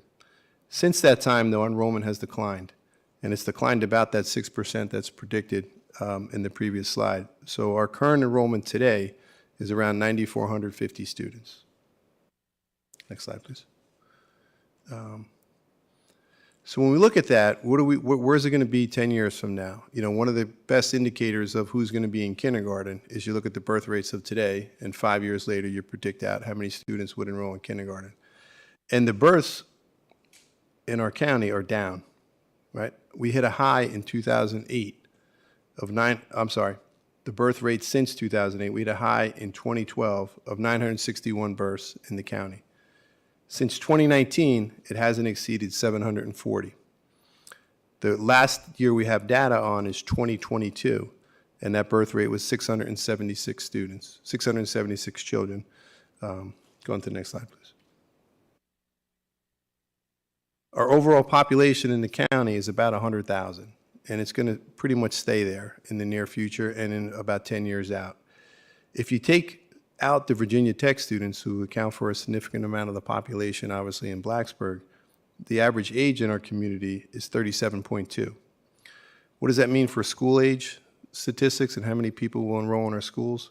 Over that time, we're going to decrease about 236 students, 0 to 18. That would be school age children up until the year 2028. This slide here, it's kind of small to see. Go on the next slide, I'm sorry. And I encourage you to look at our website. I tried to get all this information on one slide and make it, where it's manageable for everyone to visualize, but it's kind of hard to see. But there's two really big numbers there. This is what the demographer predicted for our school enrollment for 24-25. The total number on the bottom is about 9,600 students. And 10 years later, it's about 9,100 students. So over that time, it indicates a slight decline of about 500 students over 10 years. Now, there's some different ticks here and there on different grade levels in different years, but we average today about 750 students per grade level. Eventually, that's going down. And if you look at the trends there from 2024 in third grade through seventh grade, that cohort of students as they go through is going to be the largest group, and then from there on, then it's going to be smaller. If you look at the first and second graders in 2033, 34, it's 604 students, 630, 646. You don't get to those 700 numbers until you get into the high school age, 9th, 10th, and 11th grade. So we find that trend to be consistent, and that, what does it mean? What's the impact for Montgomery County Public Schools as we look for this 10-year trend? Next slide, please.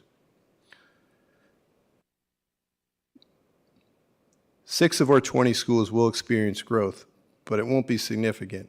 It will not impact them to the point where we need to have additions put on, or we have to really reallocate staff. We may have to adjust grade level instruction here and there, but there's not a significant increase in any one school as we read this demographic study. Most of the schools will have some declining enrollment, and some would be a little more significant than others. If you look at those on top, with Christiansburg Elementary School declining about 70 students, Blacksburg Middle School about 185 or so, and Christiansburg Middle School.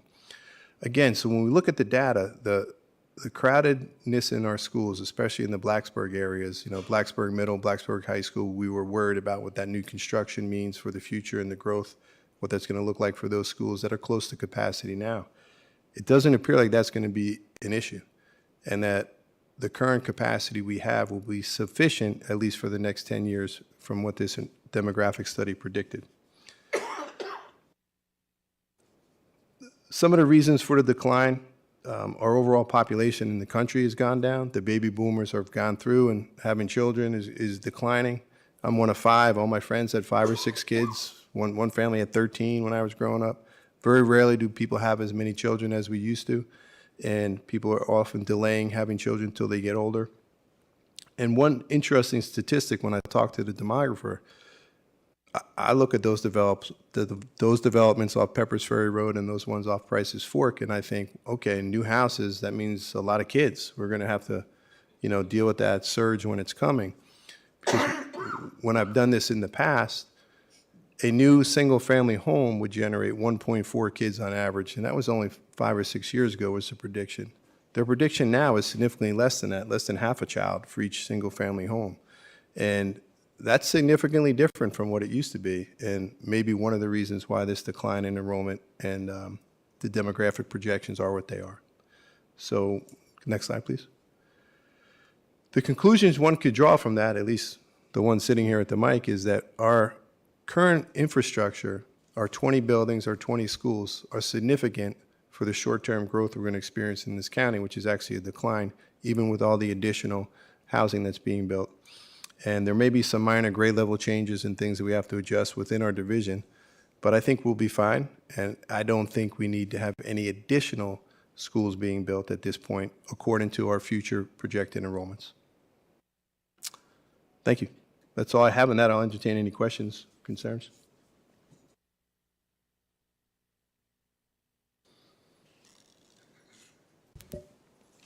Board, any questions? Okay, great.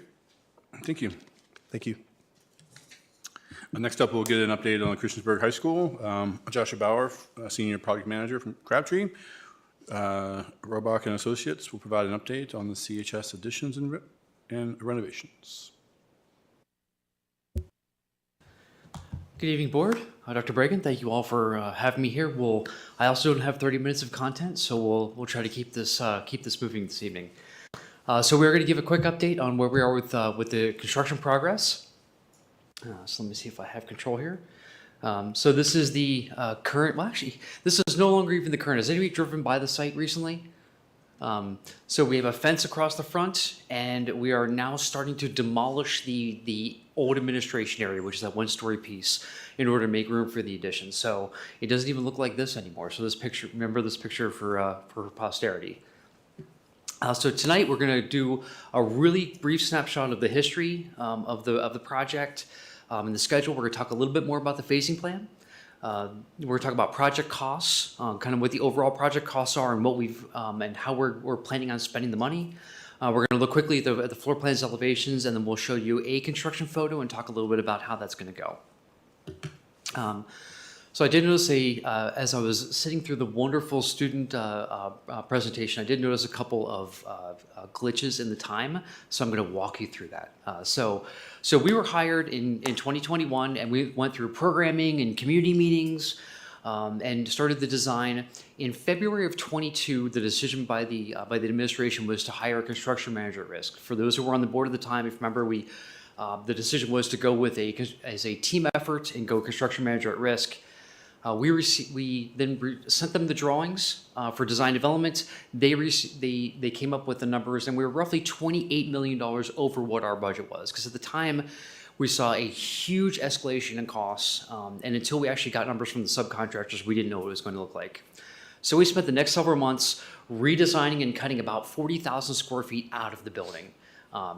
Two things about that. One is that we did not cut a single classroom in that cut of 40,000 square feet. We reappropriated space, we looked at things differently, we looked at consolidating, but we didn't cut one educational space in that effort. So over the next couple of months, we redesigned it. Contractor said, "Hey, I think we're awesome," and so we gave that back to them. They had their subcontractors run it through, and we were still $20 million over budget. So even though we cut 40,000 square feet out, it only cut about $6 to $8 million out of our total project cost. So at that time, there was a decision to move in a different path and go with a design bid build. So what we did is we developed then in the beginning of 23, what we did is we redid the drawings and we put it out for bid in June of 23. At the same time, if you remember what we did is we did something called Phase 0. So over the winter break, we did a bus entrance, and then over the summer break of 23, just last summer, we moved the admin, the nurse, and the guidance out of their current location into other spaces. I then and still believe that was a fantastic idea. Well, what that did was that didn't have us move everybody in the middle of the school year, kind of got everybody settled before we started. And now we can do all this demolition and stuff without having to disrupt a whole bunch of folks. So at the time, I think it was a good idea. And even now into actually moving it forward, I think it was a great idea. So we received bids in July of last year. Unfortunately, we were still a little bit over budget. We weren't $20 million over, but we were about $5 million over budget with the actual. So while we're still over budget, one thing I want to stress is that we went from $128 million in August of 22 to $89 million in less than a year of time. We made a significant improvement in our overall project without cutting a single educational space. So we just got super creative on how we're going to reuse spaces. We didn't do as much demolition, and I think we made a significant progress in the overall steps. So over the next couple of months, we did some more value engineering with the contractor that was awarded, and we signed the contract in September of 25. Because we had to go and with the value engineering, we had to resubmit those to the code official for review. So it typically takes them a couple of months of time. So what we do is we gave this to the code official, shared that with the town of Christiansburg, and then we were able to do a notice to proceed on December 28th of 23 to Branch, who is a general contractor, awarded general contractor, and they started construction. So between now, essentially between December of 23 and May of 26 is going to be our construction timeframe for the overall project. I broke it. So let's talk about phasing. So the phasing is part of the overall challenge. So with the addition getting smaller, what that means is that the phasing got a bit more complicated. So if you remember, the addition originally kind of went across the front and then connected over into the CTE area, and it was, it was roughly 150,000 square feet. And so we cut about 40,000 square feet out. So now it's just a little over 100,000 square feet. So, and we went from doing all new science and English and math and social studies classrooms to just doing 22 classrooms. So what that means for us is that we can, when we construct this, so the addition is going to happen first, so that's going to happen going along Independence. Once that gets completed, then what we can do is start to do other phasing by moving students out of their current classrooms into the new classrooms to be able to renovate. So we're doing roughly a block of around 20 to 22 classrooms at a time as we go throughout the building. Now, that's relatively consistent except for a couple of spaces. The gym and the auditorium, we're looking at summer of 24 and 25 to renovate those spaces, so that way we're not affecting, we're not negatively affecting those spaces during the school year. The same thing with CTE, is that CTE, what's super important is that we keep those labs operational during the school year. So we're looking at summer of 24 and 25 to renovate those labs. We'll be doing some construction of the classrooms during the school year, but the labs themselves, which are the priority, are going to be operational. So this is the plan that we have right now, working with Branch, that is developed to make sure that we have lights operational, we have flow. We're also working with the fire marshal to make sure that we have passive egress, and that there's not going to be a glitch of safety, or of systems going down while the school is operational. We believe that this is a very solid plan. So we spent the last couple of months really developing it with them, and we will continue to develop this as we go through. Because here's what we found, is that we're going to get a little bit faster over here, and we're going to get a little bit slow over here. I was really excited that tonight I was going to show you some awesome pictures of the demolition of the front of the building. The equipment didn't arrive today. So guess what? So since some areas are going to move faster and slower, what we've asked the administration of the school, we've asked the contractors, everybody to remain as agile as possible. Is that as we get some areas done faster, can we move this a little bit? Can we move the spaces around a little bit, or as it goes a little bit slower, some materials don't arrive, or contractors aren't able to staff up as appropriately. That's the agility that we're going to have all throughout this project. And this is no different than any other construction projects happening in the Commonwealth or anywhere else in the country. Stuff is going to happen as we go through. We will keep a continual progress of it and make sure safety of the students and the educational program is being operational the entire time. So project costs. So this is a summary sheet looking at the site work, the building additions and renovations. Again, what we do is we try to track everything. There's a lot of moving parts in our project, especially when we're talking one of this substantial. The phase zero, make sure that we're calculating and calculating that as part of our overall cost. For the bus loop, the relocation of the admin nurse and guidance, the cost for the permit fees, the contingency costs, the cost for the furniture, for technology, the cost for the design, all of those are part of the overall puzzle because we've been instructed to not have this project increase over $100 million. And we are committed to help guarantee that that does not happen. And everybody else on the team is committed to that also. So on the right-hand side, you can see the proposed draw schedule. So this is how we are mapping out the overall how the money is going to be spent. There has been money that has been spent to date, the design fees, the cost for the, for the phase 0 work, the permit cost. There has been cost spent plus, and this is super exciting, is that we are doing a lot of owner purchased items. And that does two things for us. One is that we make sure that we guarantee control from the standpoint of what is being ordered and also when it arrives, number one. And number two is that we save on taxes. Okay, so because the contractor cannot purchase something for us and save money on the taxes. So, example, we're going to spend roughly $8 million on mechanical equipment for this building. So, the $8 million and 4% of that is a lot of money. So if we buy it ourselves, we can do the same exact purchase. The contractor will still install it, but we can save that money on taxes. And what we're doing is we're calculating that into overall cost, again, to make sure that we are keeping within our project budget. So what we're showing here is the proposed draw schedule.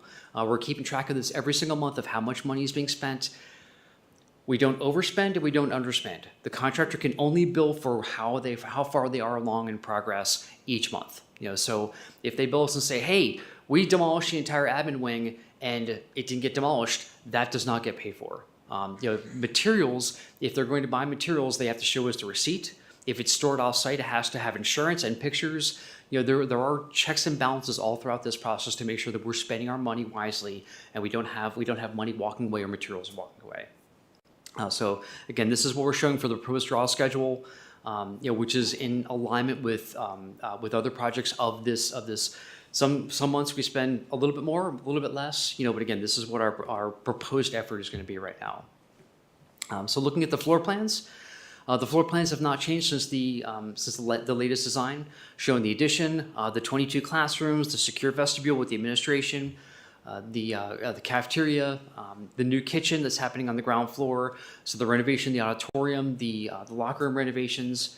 Some really cool things that we've been able to do with the overall design is focus on adjacencies. Making sure that the performing arts spaces are adjacent to the auditorium because they're the folks that support that. So the band, the theater arts, the choral, all of those are adjacent. We moved the special education classes, which are in the green, onto the ground floor to make it easier for those students and those teachers to be able to access their spaces. So that way they're all on the ground level and don't have to travel up to the second floor like they do now. As we look at the second floor, some desires where the English department really wanted to be close to the media center. So the English is the second story classrooms, and the first purple space there as we go from right to left is the media center.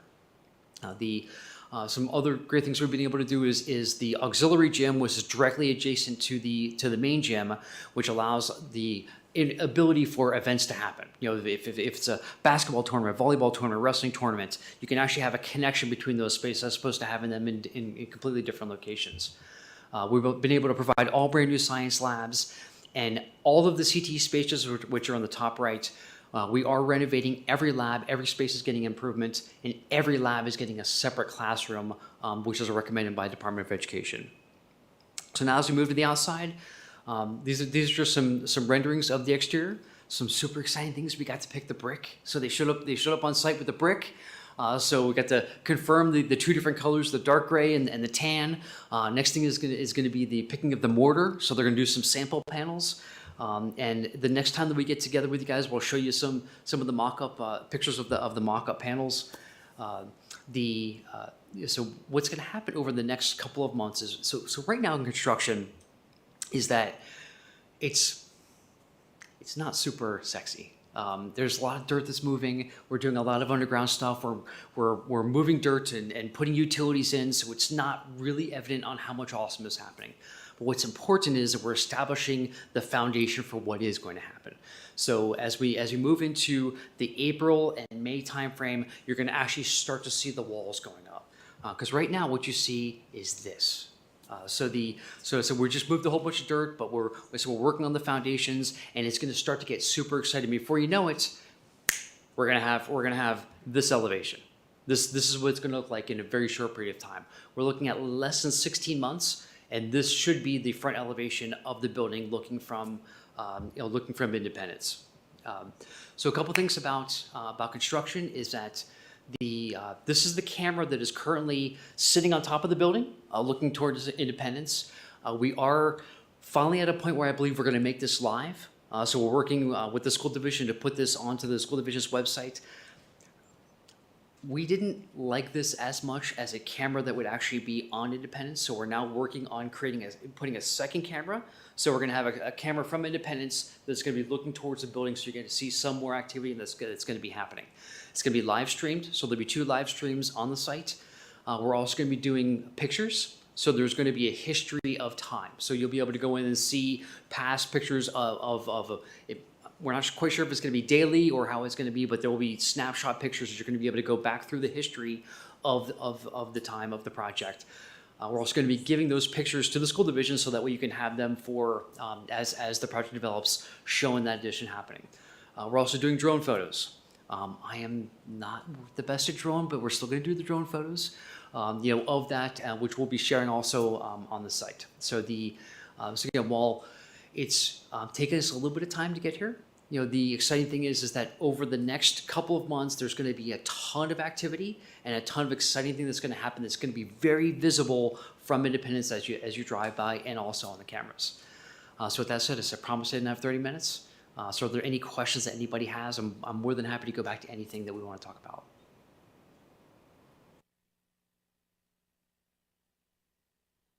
No questions? Well, thank you all. Yes, Ms. Bond. I was just going to say it's very exciting, and I appreciate you showing all the slides of everything that we're doing, which is much more, that I've said before, extensive than some of the other school, fixings that we've had, and that's been brought up to our attention. And this is a major, with gyms being built and classrooms being built, it's not just a front being put on a school. And that's kind of what I think some of the things have been brought up to our attention. So I appreciate you showing the slides and showing that it's definitely a major renovation, excuse me, a major renovation. So, and if there's any questions for our community members, they can look at these slides and see what a major renovation it is. So. One thing I do want to point out is that you have a bunch of modular classrooms. If you haven't driven in the back of the building, you actually have a bunch of modular classrooms because you are over capacity at this building. And one superintendent that I truly love, we had to do modular classrooms, and she decided to put the modular classrooms in the front of the building, which got everybody really upset. They're like, "What's wrong with you? Why did you put those?" Because we want to draw attention to the fact that we are over capacity. Because when we put them in the back of the building, which again, from an aesthetic standpoint is good, it also it's a good thing from safety, is that it does make it harder to see that you have challenges with this building, and you do.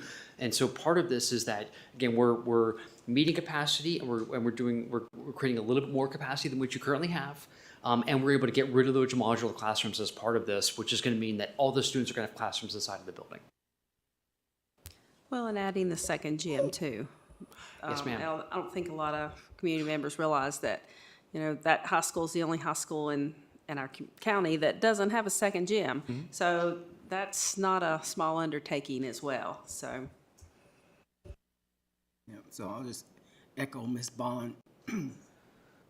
But it won't be until folks walk into that building that we'll be able to help folks understand that this is not another school in another county, another city, another town. This is Christiansburg, and the difference is going to be amazing. Yeah.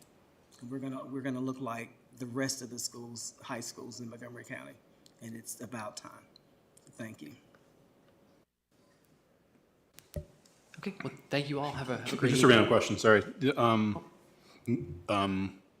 I drop my kid off there a couple times a week for a robotics around back, right? And so because so much work is being done in the front, there's a lot more traffic kind of being drawn around the sides of the building, right? So kind of up the eastern side and around the back there for drop-offs and stuff.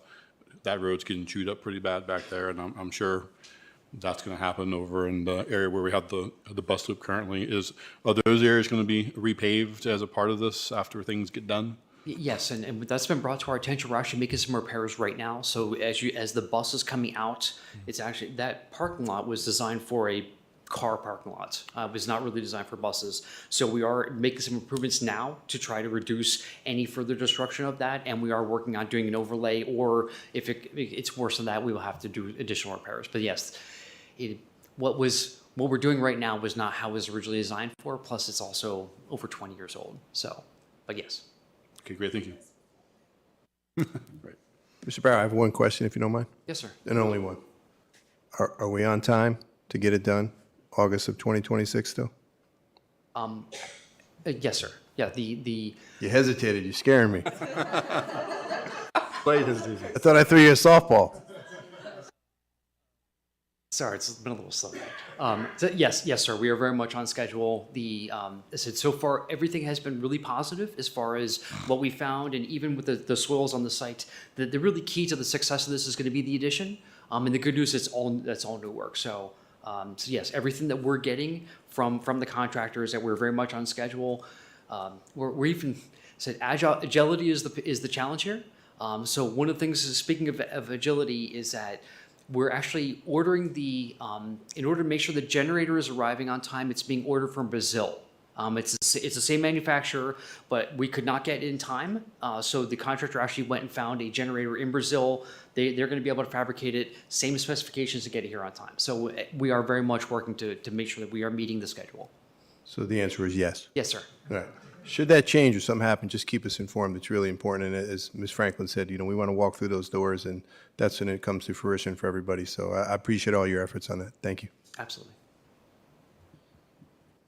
Great, thank you so much. Thank you all. Have a great night. Good seeing you. Okay, next up, Dr. Bragan will provide updates on facilities projects.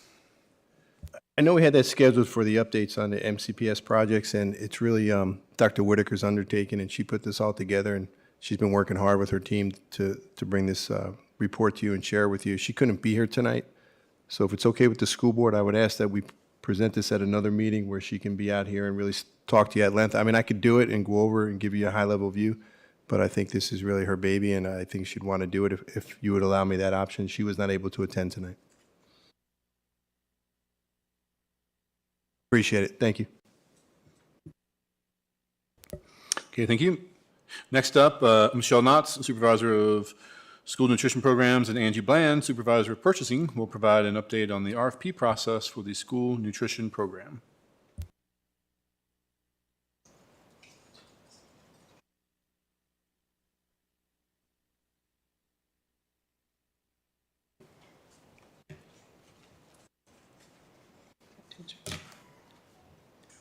Good evening. Michelle and I are here this evening to provide an update on the School Nutrition Food Service Management Request for Proposal. Our current contract with the Nutrition Group will expire at the end of the school year with no remaining renewals. The Code of Virginia requires districts to compete this requirement every 5 years. The VDOE provides a pre-populated document, and it contains all the terms and conditions that are necessary to provide that solicitation. So Michelle and I utilized that document. We incorporated all of the district pertinent information, and we submitted that to the state for approval. On February the 6th, we received state approval to move forward with the solicitation. On February the 7th, we issued the request for proposal to vendors. It was included on our district website, and it was also listed on EVA, which is the Virginia's electronic procurement marketplace.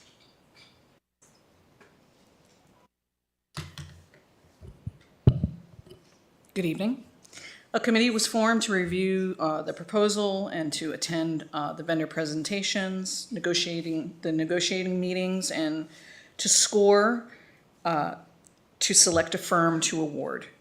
The committee members include school principals, cafeteria employees, and employees from finance and also human resources. A mandatory pre-proposal conference was held on February 22nd.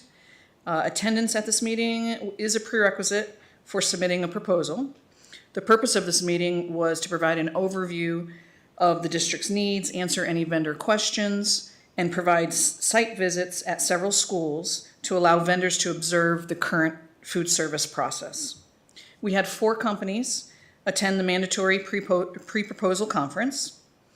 Vendor questions were collected in an addendum to the solicitation to respond to the questions was issued on February 28th, 2024. And Angie will review next steps. So next, the proposals are due on March 15th at 3 p.m. The proposals that we receive will then be distributed to each of the committee members. That will allow them to do an initial review. Following that review, we will schedule vendor presentations. Once vendor presentations have been completed, we will conduct negotiations with the vendors. That will allow us to answer any questions that might still be open for the district and also to come up with the best financial arrangement for the district. Following negotiations, the committee members will score the proposals, and the highest ranking score, of course, would be considered for an award. That recommendation will then be made to Dr. Bragan for his review, and at the end of the process, when we have a finalist selected, that final contract must still go to the VDOE for final approval before it can be awarded. And that's kind of where we're at. We'll open that up to any questions. So when we went through this process the first time, the board was able to sample food and talk with the proposed vendor to answer questions. Will we get that opportunity again? We talked about that with the committee earlier. Two things was our thought, and y'all weigh in if I say it wrong, right? At some point, if a board member or two even wanted to participate in that committee, they're welcome to do that. Is that accurate? That is correct. And then we figured at some point, we would probably narrow it down to 2 vendors, and that if we wanted them to present to our school board and kind of share the kind of food that they would even have sampled the food and then weigh in and ask those kind of questions, as Ms. Franklin said, for the 2 finalists, if we could.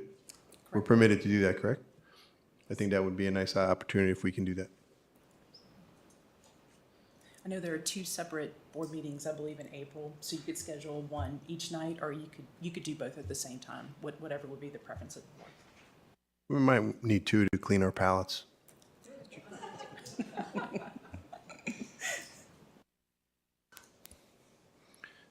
Thank you. What does the scoring process look like?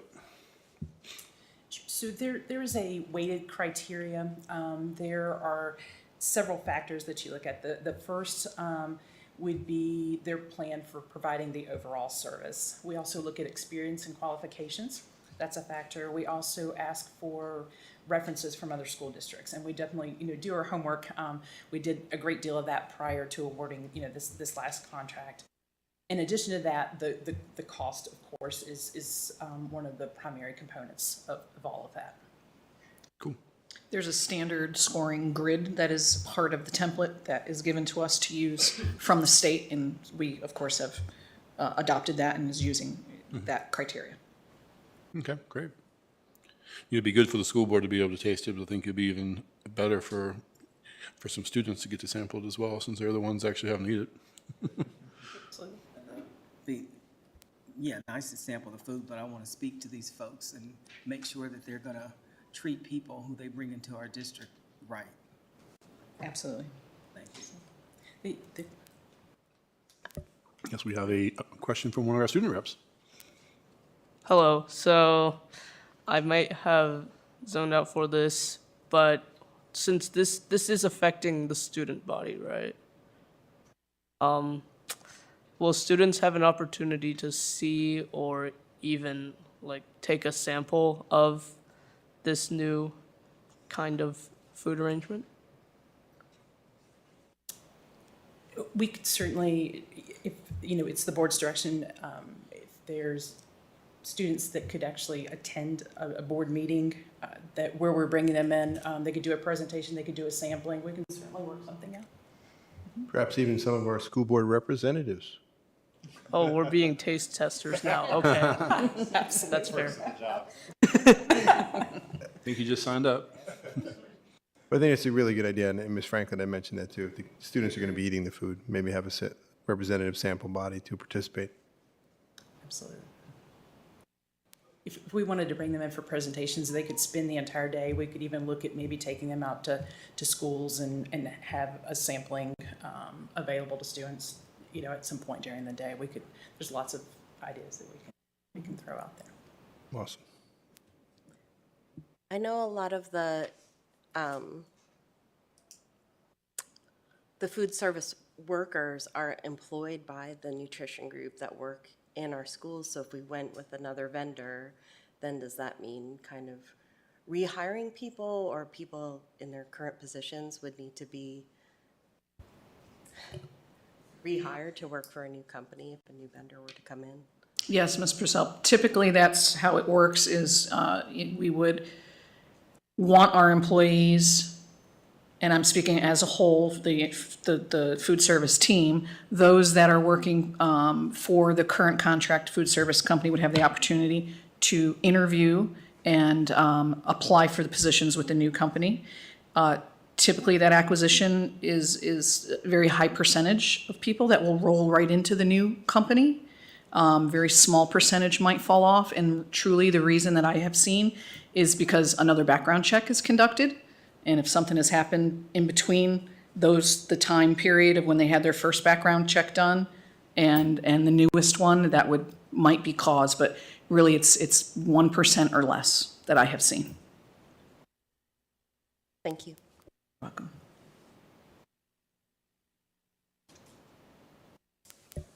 Okay, board, any other questions? Okay, thank you so much. Thank you. All right, next up, Dr. Amanda Widener will present the MCPS staffing update.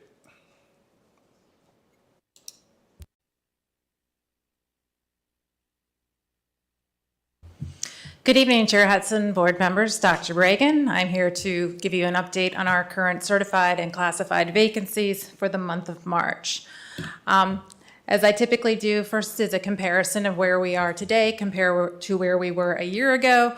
You'll see that there's, for our certified positions, a little bit of an increase compared to last year. Classified vacancies are about the same. The next slide shows a comparison this month to last month. Not a lot of change there. Some of the increase that you see, for example, the elementary certified, you'll notice that we've gone up one, and that is because of a new ESL position that we needed to add in there. So again, those numbers are somewhat similar to where they were a month ago.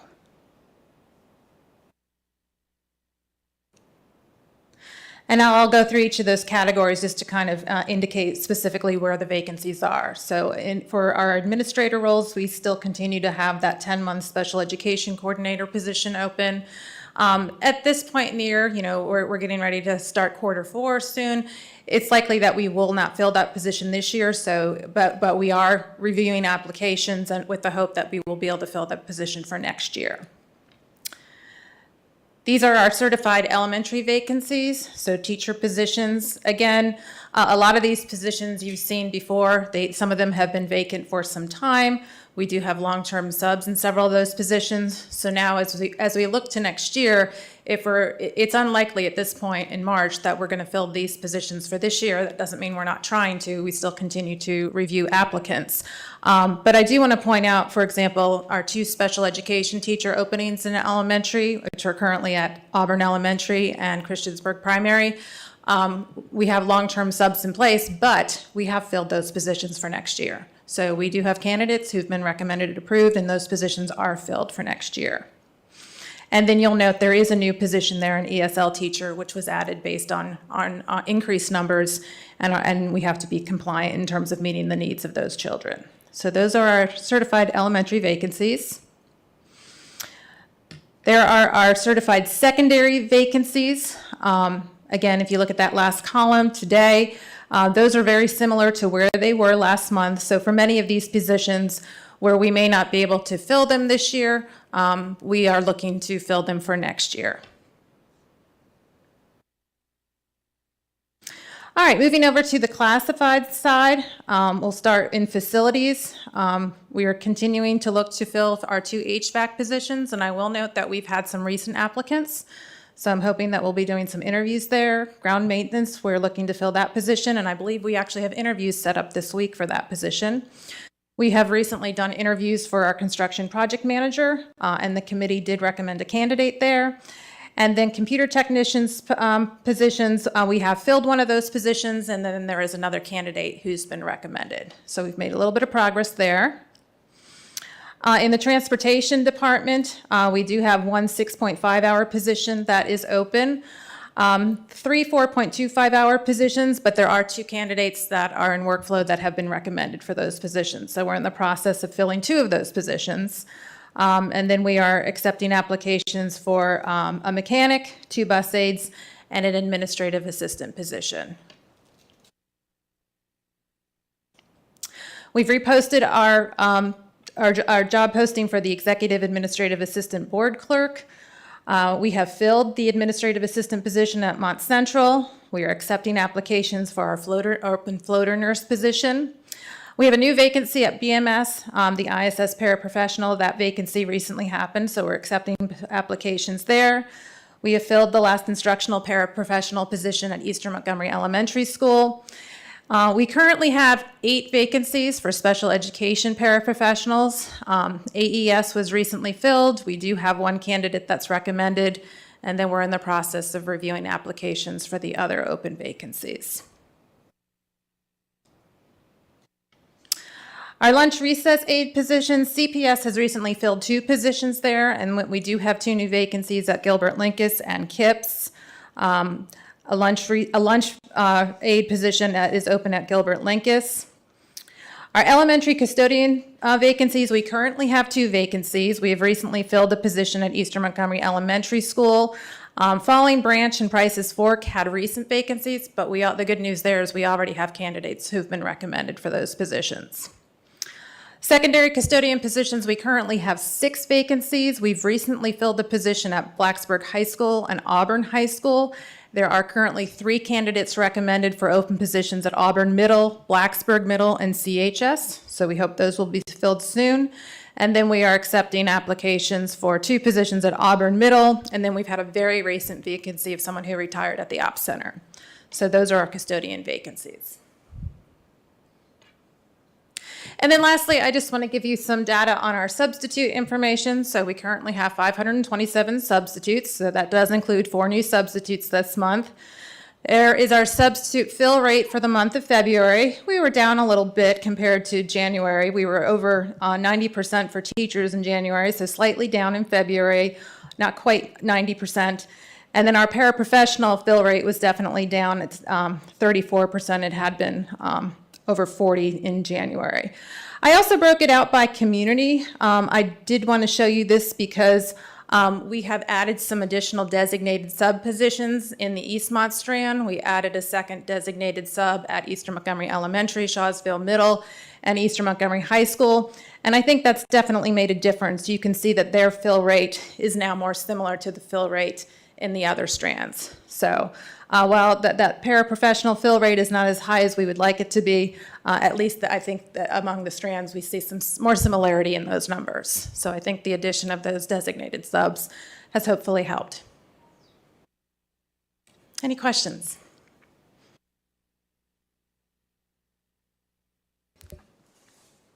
Board, any questions?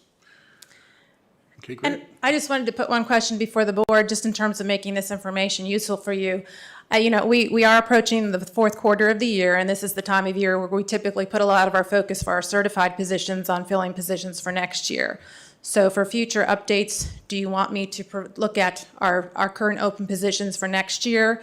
Not all those are currently listed here, because most positions that are vacant for next year, someone is in those positions now until the end of the school year. But if it would be helpful, that is information I can provide. I think so. Yeah. Yeah. We need to know what's what. Okay, I'll do that for next month's update then. Can I ask one question? Of course. So the paraprofessional fill rate is really low. You said 37%? Yeah, it's usually around 40%. It's typically Oh, much it's not lower that than big. our teach, but it is lower this month than it was last month. Okay. I was wondering what the impact of having such a low fill rate is for paraprofessional, but it might be difficult for you to to. So it means, when they have unfilled positions in buildings, the staff there will work to move people around to cover as much as possible. Thanks. Okay, great. Thank you so much. Thank you. Okay, next up, Adam Simpson and Steve Sizemore will present information regarding suspension rates across all MCPS schools. Chair Hudson, can I ask a question? I'm hearing a phone constantly beeping. It's very distracting. Is it possible to ask the community if they have a phone, if they could put it on silent? I'd appreciate that. Yes, please. I heard it as well. I didn't know where it was coming from. I assumed it was Dr. Bregan. I said I assumed that was you. It was not me. Okay. Come on. Good evening, Board and Dr. Bregan. We're here tonight to present some data on discipline from years 2001, 2024.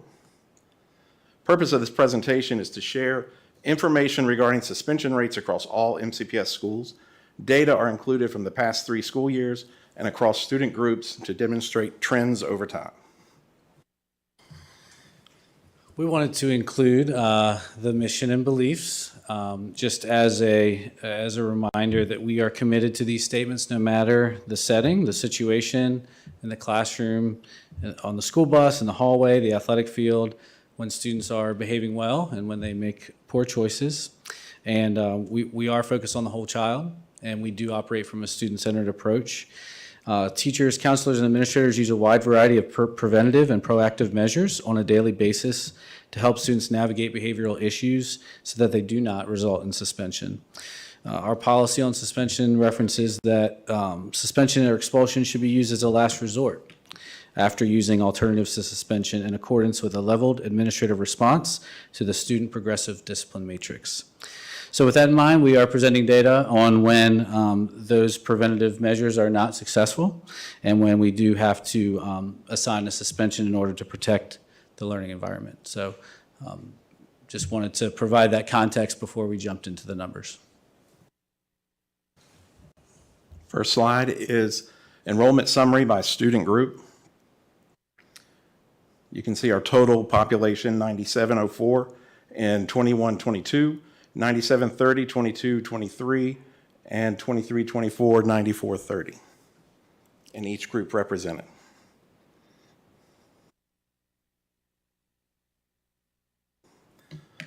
Next slide. Number of students assigned OSS 1 or more days. Each group represented again by out-of-school suspensions. Numbers of students and percent.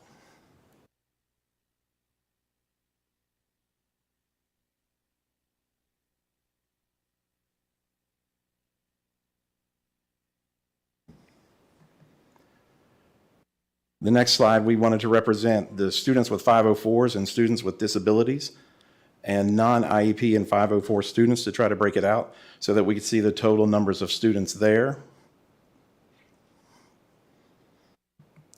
And then same groups with 1 or more out-of-school suspensions.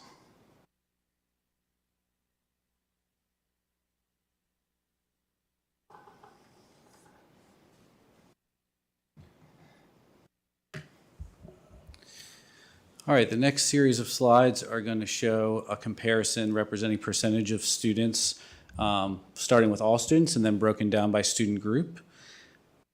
So this represents the total population compared with the number of students, number of total students who have been assigned at least 1 day of out-of-school suspension. So going from 5.36% of students in 21-22 to now 4.21% of students have been suspended this school year.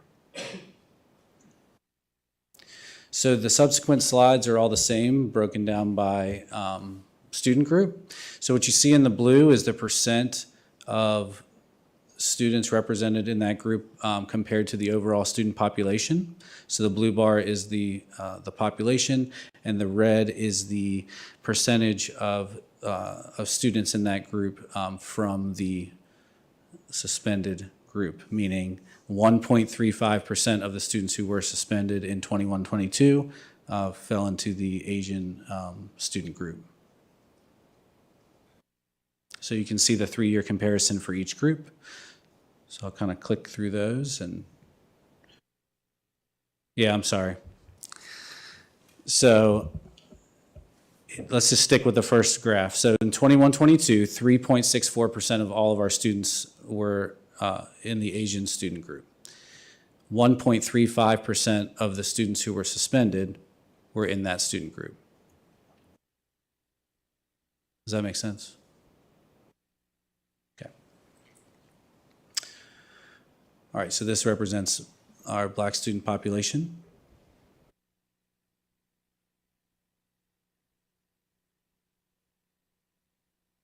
This is our multiracial students.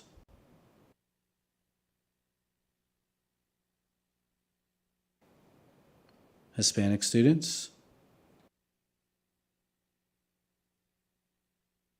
White students. And then we have students with disabilities on this slide. And the next slide is students with 504 plans.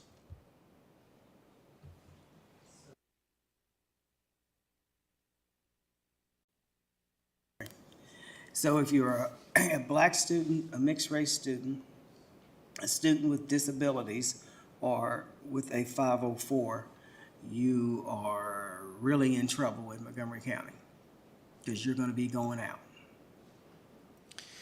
It shows that a higher percentage of students than is represented by that student group. Yes, ma'am. Again, you're going to be in trouble. Something's wrong here.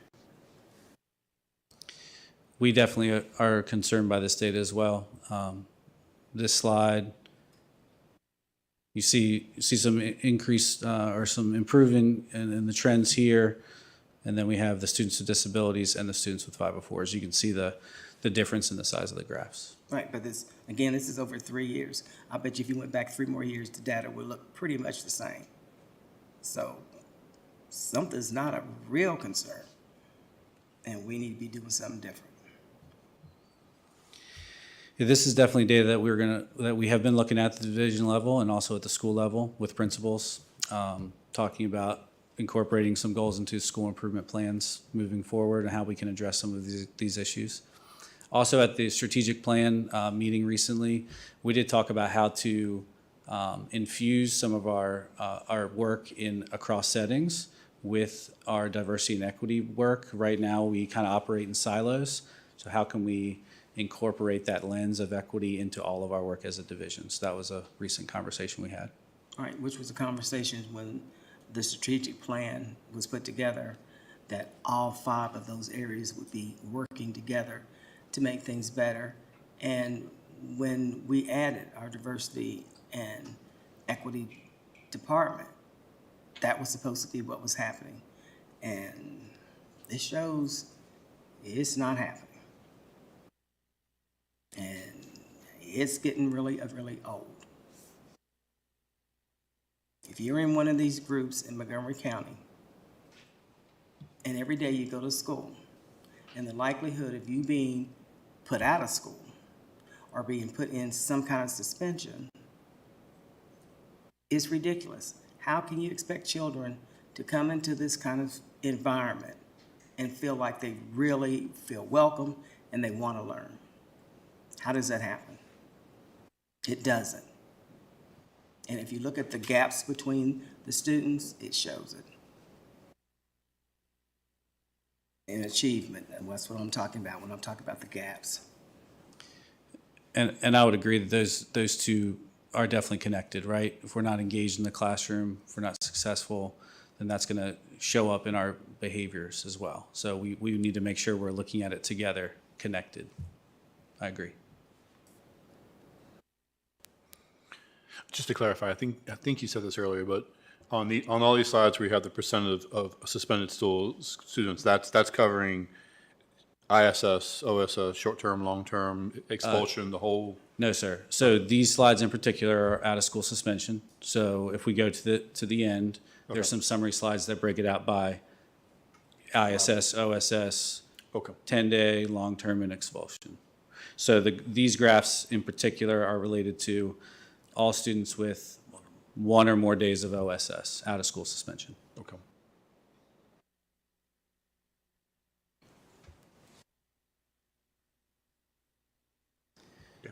I have a question about slide number 8. Slide number 8. What was the title of that slide? I'm sorry. Showing 3 years of data with out-of-school suspensions, and I find the graph deceiving because for 23-24 we're looking at, is it 7 months?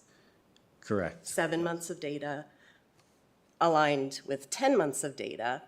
But if you break it down, we've suspended 56.7 students per month this academic year, and the earlier academic years, it was fewer, it's 52 for 21-22, and then 50 for 22-23, and I just find that to be a very disturbing pattern if this is something that you say that you've been trying to address.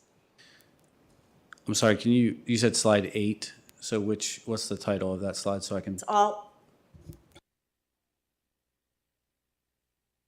It's all MPS students, total population, number of students with 1 out-of-school suspension at least, I assume? That's correct. So that's like,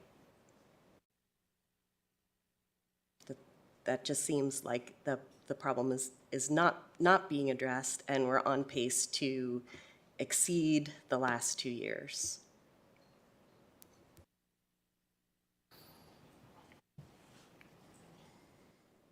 So am I interpreting this Yes, incorrectly? you are correct. Or You're correct.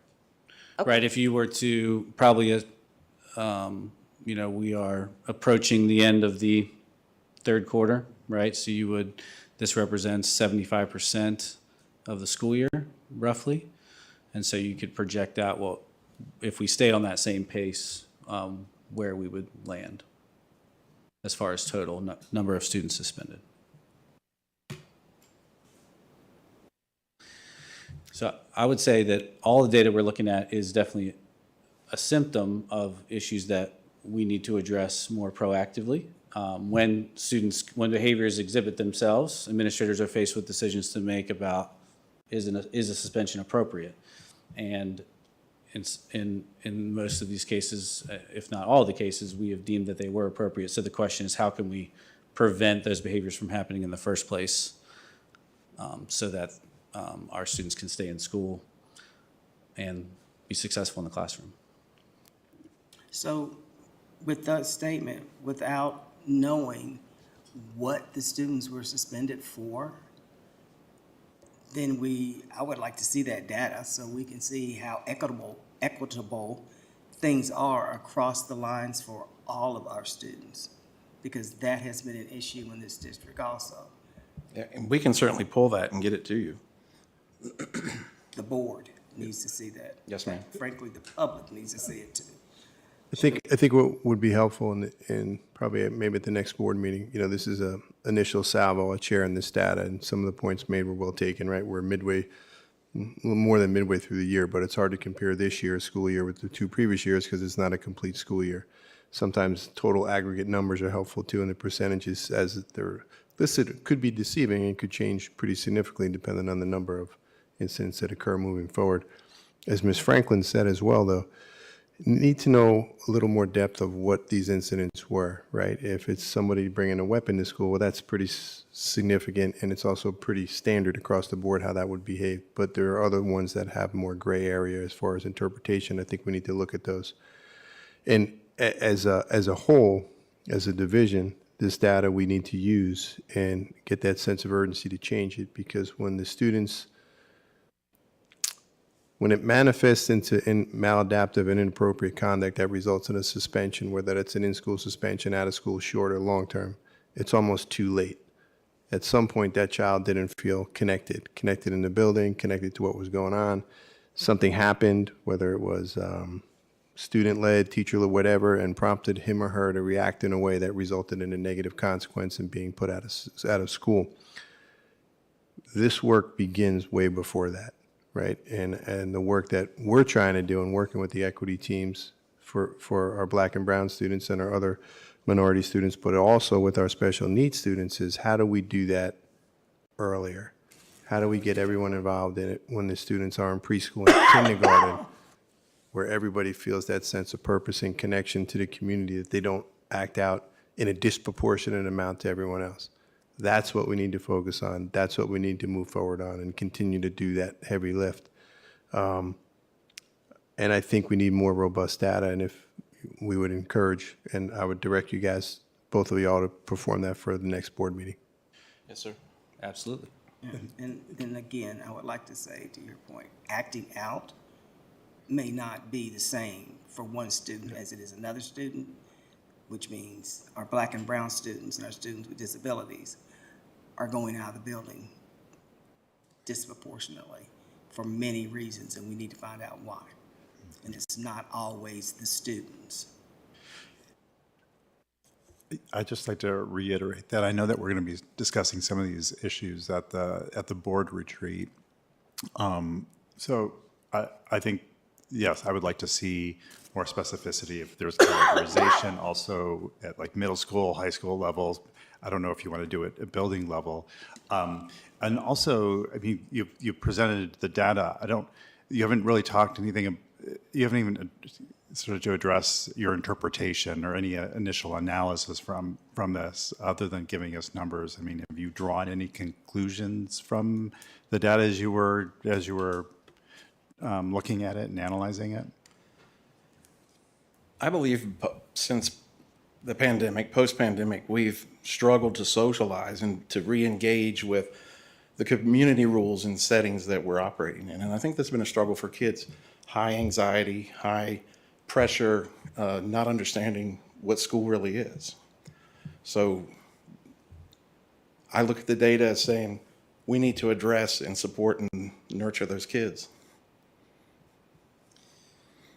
We also notice the same trends that you all are pointing out, for sure, with the disproportionality and the on pace to potentially exceed the number of suspensions this school year. So certainly, like I said, as we move forward and make plans, work with principals to say, you know, we have summer data teams every year. Schools write school improvement plans based on their data. So having principals reflect on this data at their school level, you know, it might be, if you dig that deep, the school might realize that their issue is related to this student group more than another, and maybe that's where their goal needs to be oriented. And so just having those conversations, starting at the principal level, having those open and honest conversations with their staffs. Maybe there's something happening in classrooms that's a specific school needs some additional PD or training to talk about, you know, how to de-escalate students, how to, you know, I said it earlier, if we are providing engaging instruction, if we are differentiating and meeting each student where they are, you know, students with disabilities, they're struggling to learn. So when we're not fully meeting their academic needs, they're going to be more likely to potentially act out. And that's on us, that's on our instructional staff to identify their needs, meet them where they are so they're engaged in learning. If they're engaged in learning, they're going to be less likely to misbehave. So we can't keep blaming everything on the pandemic, because again, if you go past that,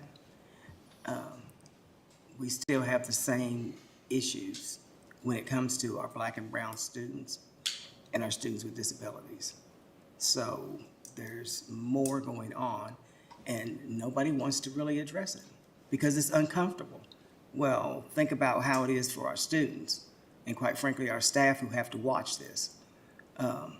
So there needs to be some real big, honest conversations and put some policies or whatever we need to put in place to turn this around, because this is ridiculous. We're talking decades decades of the same kind of crap. It needs to stop. I'll definitely add, this is a great first start. I mean, kind of piling onto some of the comments that we've had earlier, but we, at least as long as I've been on the board, we haven't really seen this kind of data. This is good. It's because it was so bad. The good thing about data is that there's more of it, and you can kind of slice and dice it as you need, right?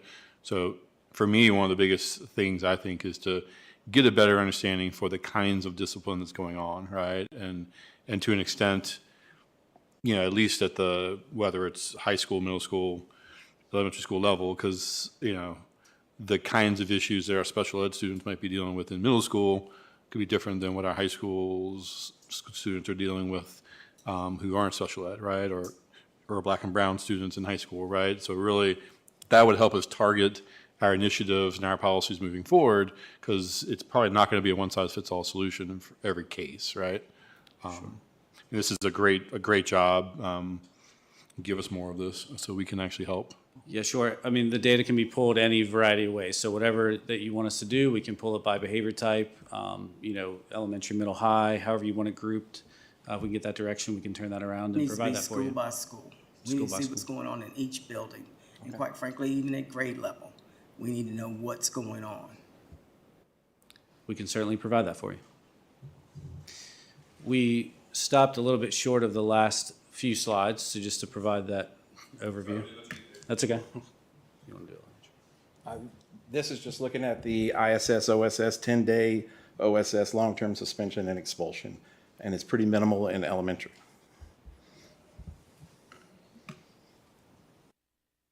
All right, so these are our total numbers. And again, to your point, Ms. Purcell, earlier, these are partial data, obviously, for 23-24, so we can project increases there. So these are total number of occurrences.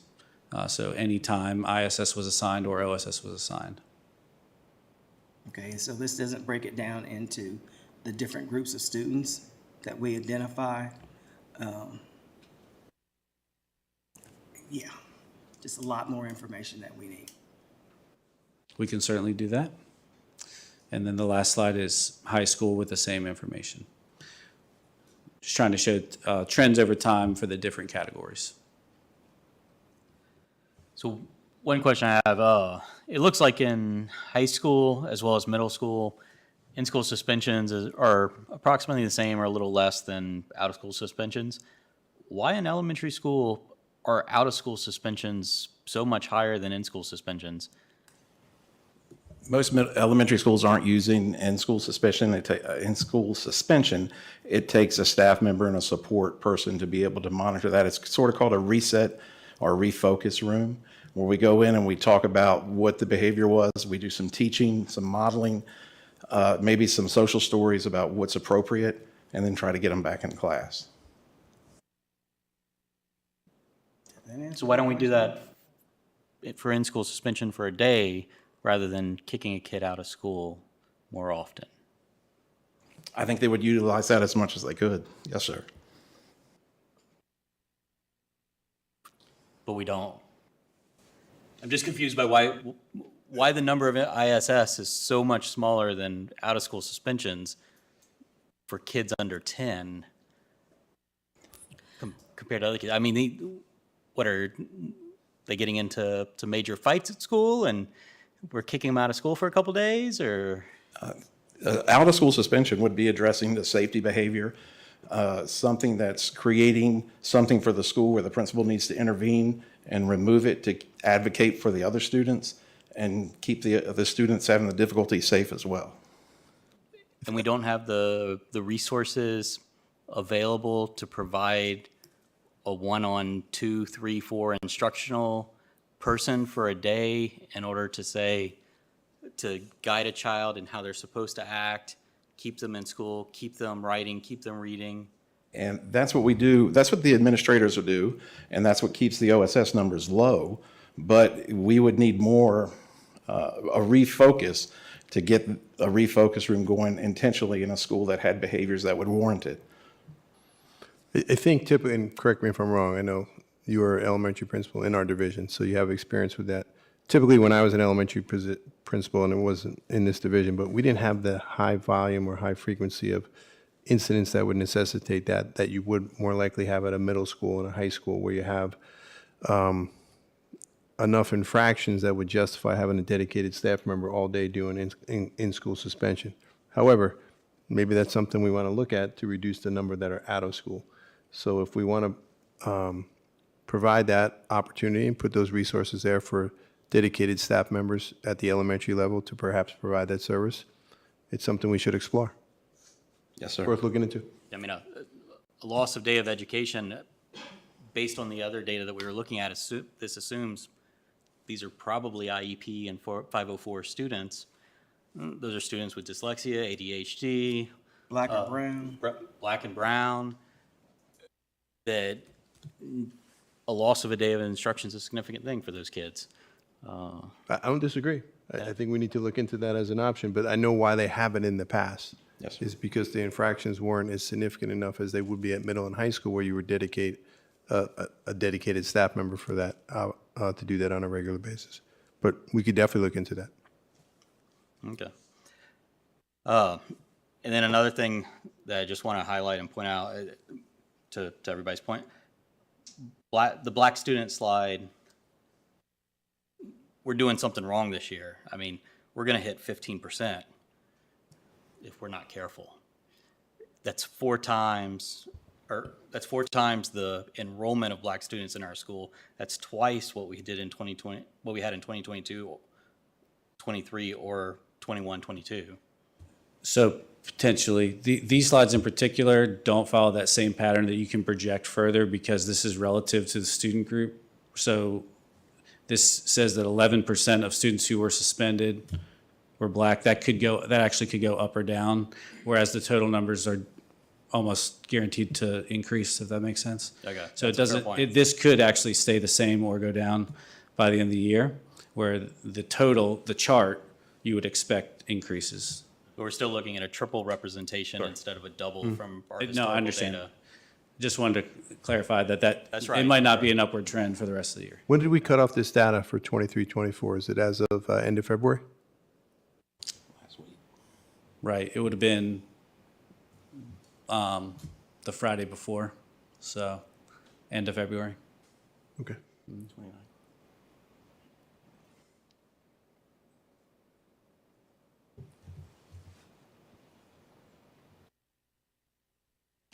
But certainly, whatever data that you want us to provide, we can certainly come back and have a deeper conversation about more specifics.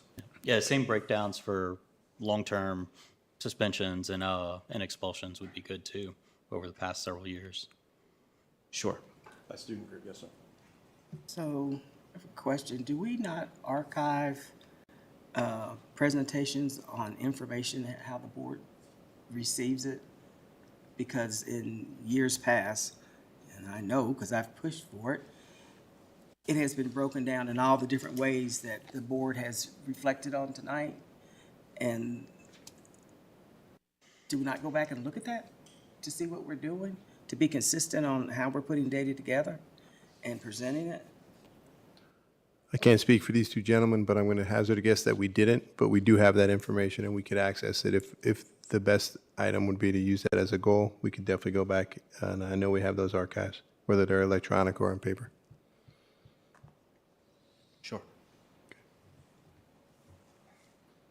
Your board docs goes back to 2002, and all the attachments are still in there, so you just have to go mine it out of there. But well, again, thank you so much. I think this is the start of an important conversation. You know, I was going to propose that the board maybe put together some thoughts in terms of the kinds of data you'd like to see, but I do like Ms. Franklin's suggestion. You know, if we could find a previous presentation that we thought was a better example, maybe that would just be easier to, you know, to direct you towards. So I do think the first step is looking at the true data and reflecting on it and seeing how we can improve. Sure, of course. And I'm just gonna say, this is not a starting point. This is a stagnant point. Same old stuff, year after year, if not worse.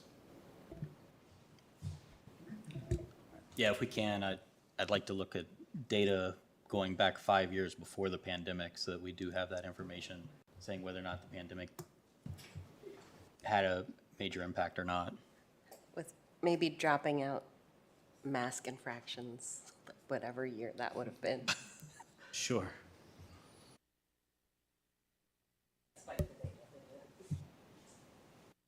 We'll look for that archival data, and then what I'll do, if it's all right with the school board, I'll shoot you an email saying, hey, here's what we got so far. Here's what we're going to delve deeper into this data, get for you for our next meeting. Is there anything else you would like me to include?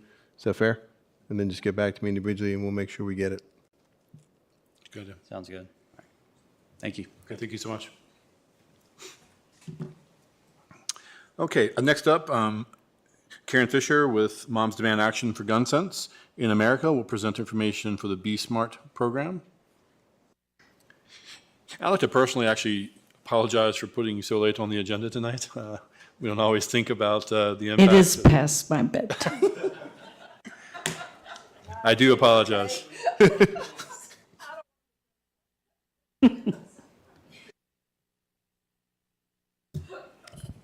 Okay, thank you very much for having me. I really appreciate the opportunity to speak about the importance of keeping our children safe. If we go back to November 7th, it's important to remember that but for the gun, those two students of ours would likely be alive today. We don't know how the young man got the gun. That is not public information. But we do know he didn't get it legally. And if just only whoever had possession of that gun had it locked up. If only. So you all can take action now to help make sure that people in this community who have guns, and most of them are responsible, that they lock up all their guns and make them totally inaccessible to the children who visit their homes and the children who live in their homes. You can get the word out, and that's what Be Smart is about.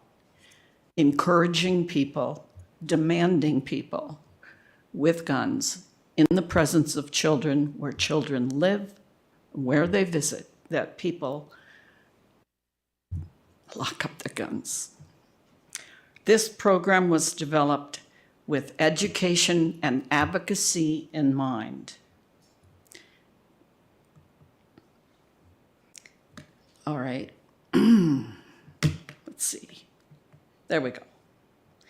And it's a program to bring everybody together, gun owners, non-gun owners, and as you heard people speak spontaneously tonight, the people who are gun owners, they are totally in favor of making sure that everyone is being responsible with their guns.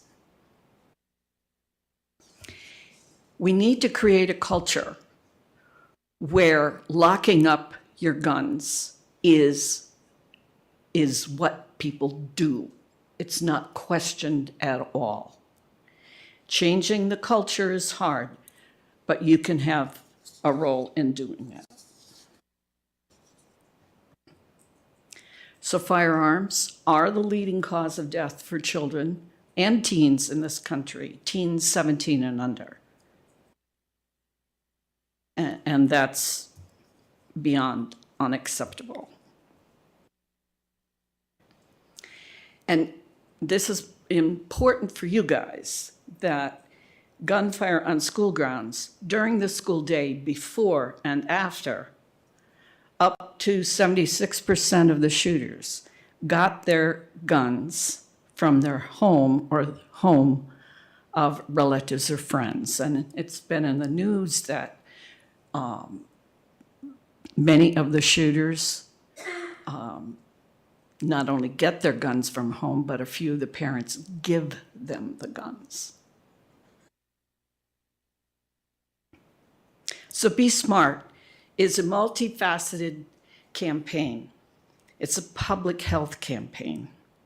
And it's for the purpose of making sure that people do all the steps in the Be Smart program. And it's just not live presentations to groups. It's not just literature and handouts on storage practices and how to talk to children, how to talk to teens. It's also tabling at community events. We are also in the process of sending the Be Smart brochure along with a letter to all pediatricians in the community. It's everybody.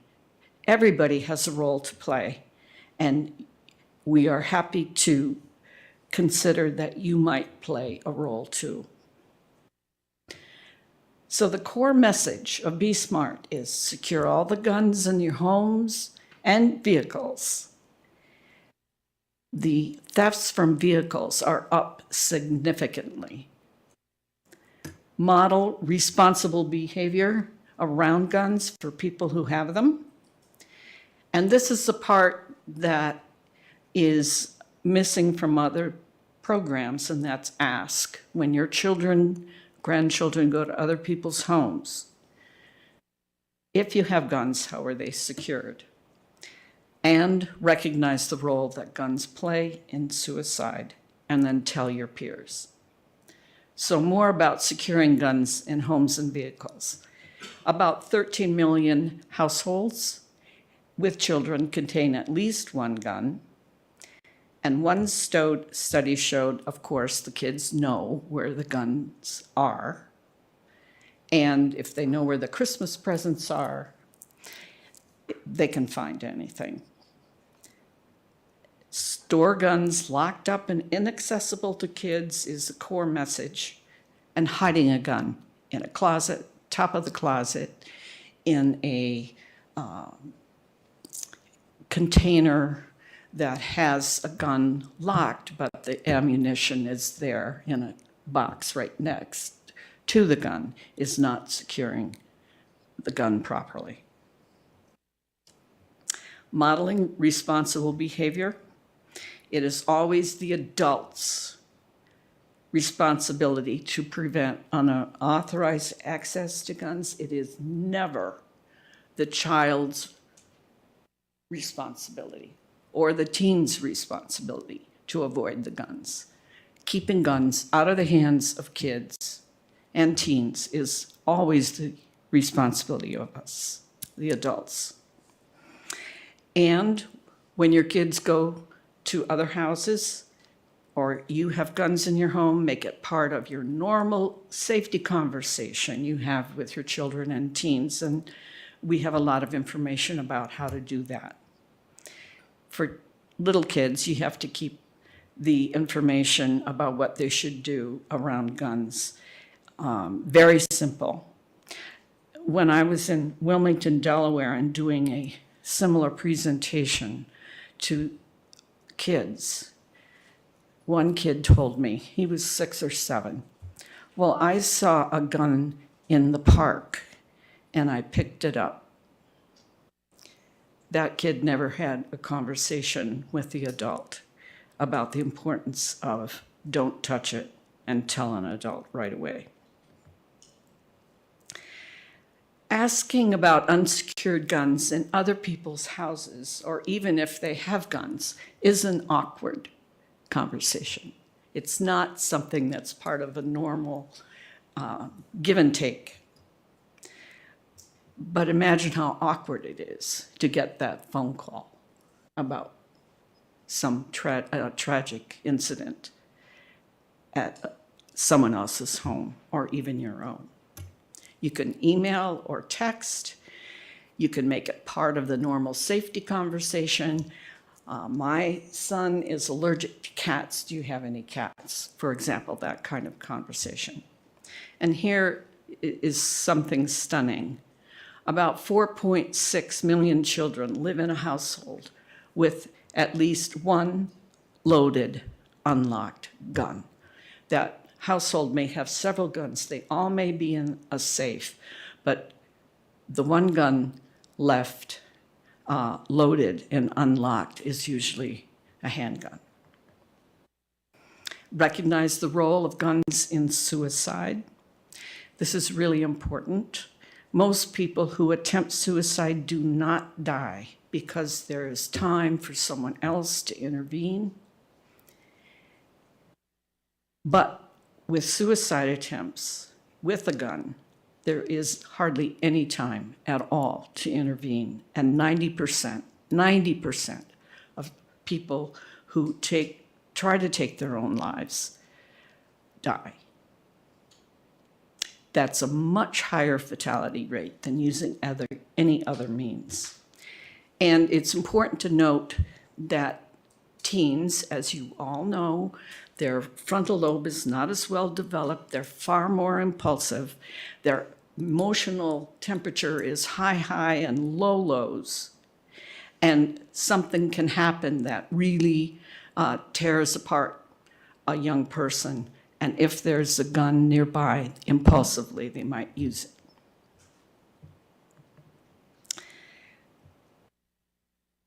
You're not doing you haven't done a youth risk behavior survey in a while, I understand, and I hope you do, because you will get the data on these two things with your youth risk behavior survey results.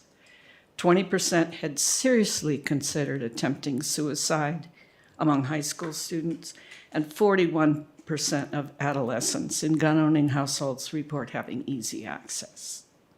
And then the last part is tell everybody about being smart and locking up your guns and asking about guns at other people's homes. And this is the core message of Be Smart. It would really be great if you could get this message out to every single parent in our community.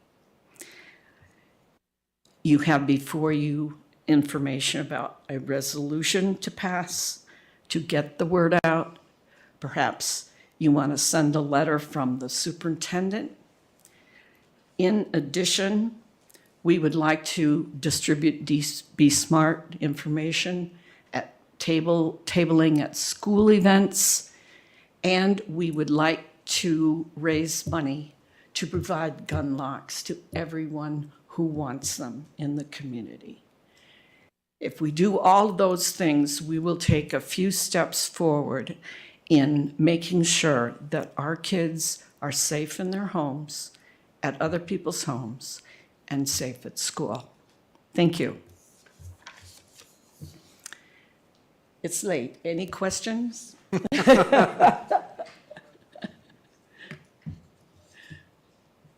Okay. Yes, Miss Penny.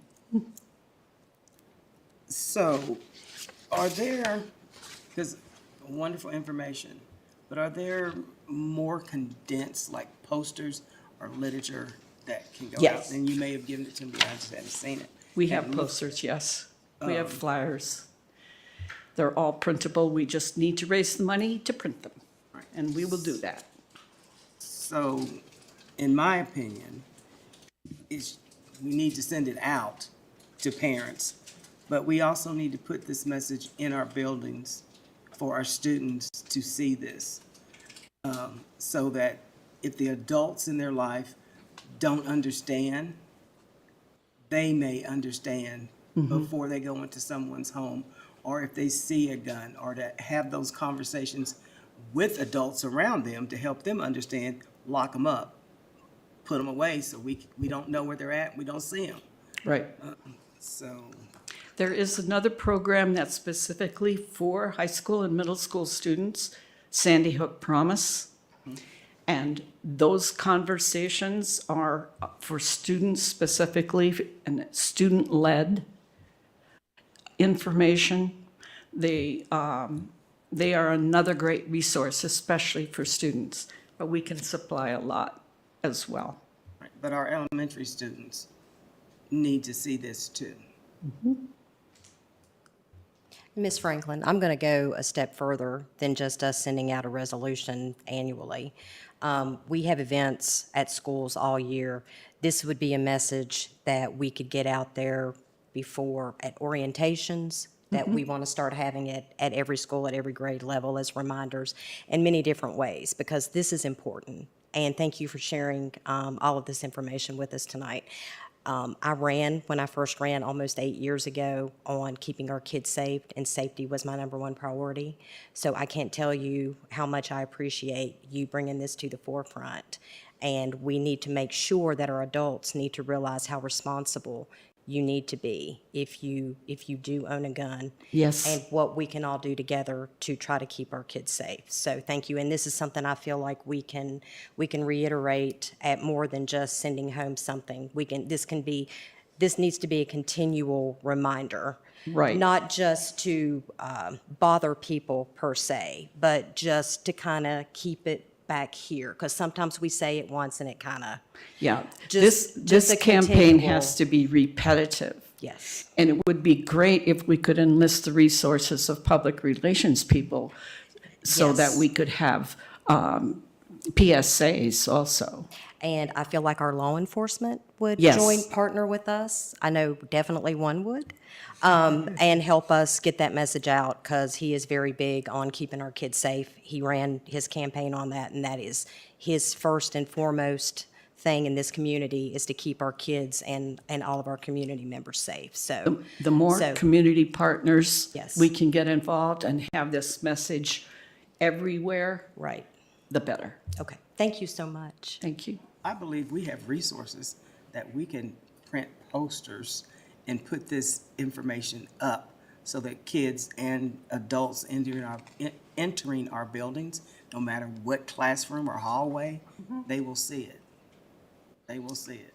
And get it on their social media. If you could reach out to me, Mrs. Fisher, at some point, we'll get together. We'll put together some plans and ideas, and if it's okay with the board, I'll bring it back to you moving forward, and then we'll go from there. Great. Appreciate it. Appreciate your Thank you. passion for this, too. Thank you. Thank you.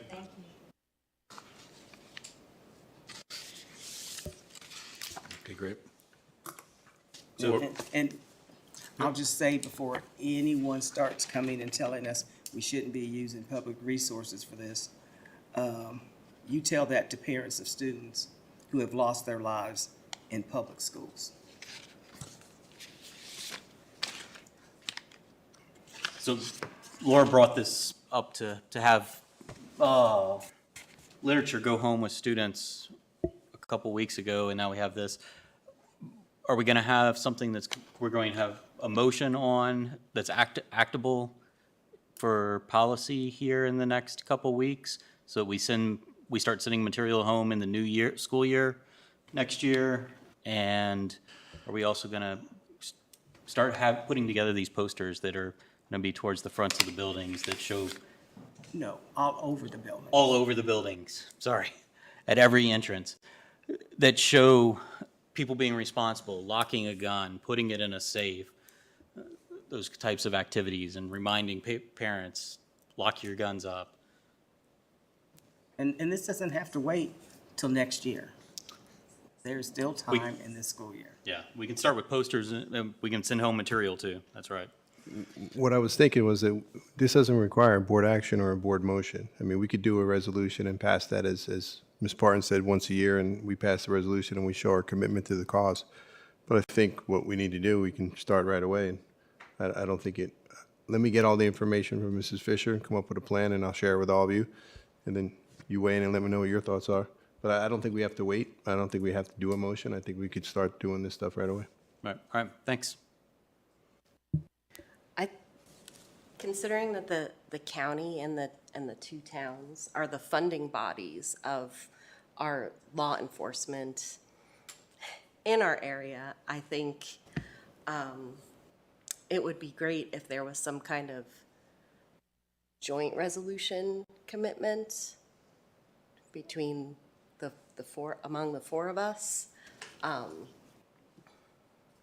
also to this effort. I don't know how to start it, but Well, we have a safety meeting where we meet with all law enforcement, and I think we need to reschedule the one that got canceled recently, so we could bring this up. Mr. Garrettson kind of coordinates that agenda. We'll put it on the agenda item, get their input from the two town police departments as well as the sheriff's office.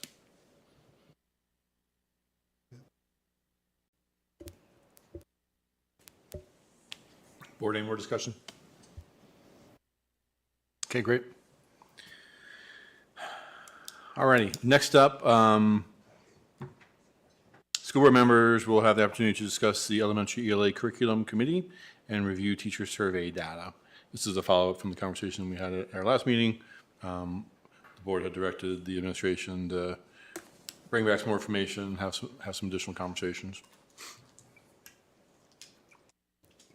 Dr. Bergen, is this you? Oh. Yeah, me, Dr. Wickham, whoever wants to talk about it, but I think, we could start off with, there was a question about the ELA curriculum and, our thoughts on the teachers and what their perspectives were. And I did share a survey that we sent out, and I think you all got it, right? If you have questions on that, maybe that's where we start the conversation.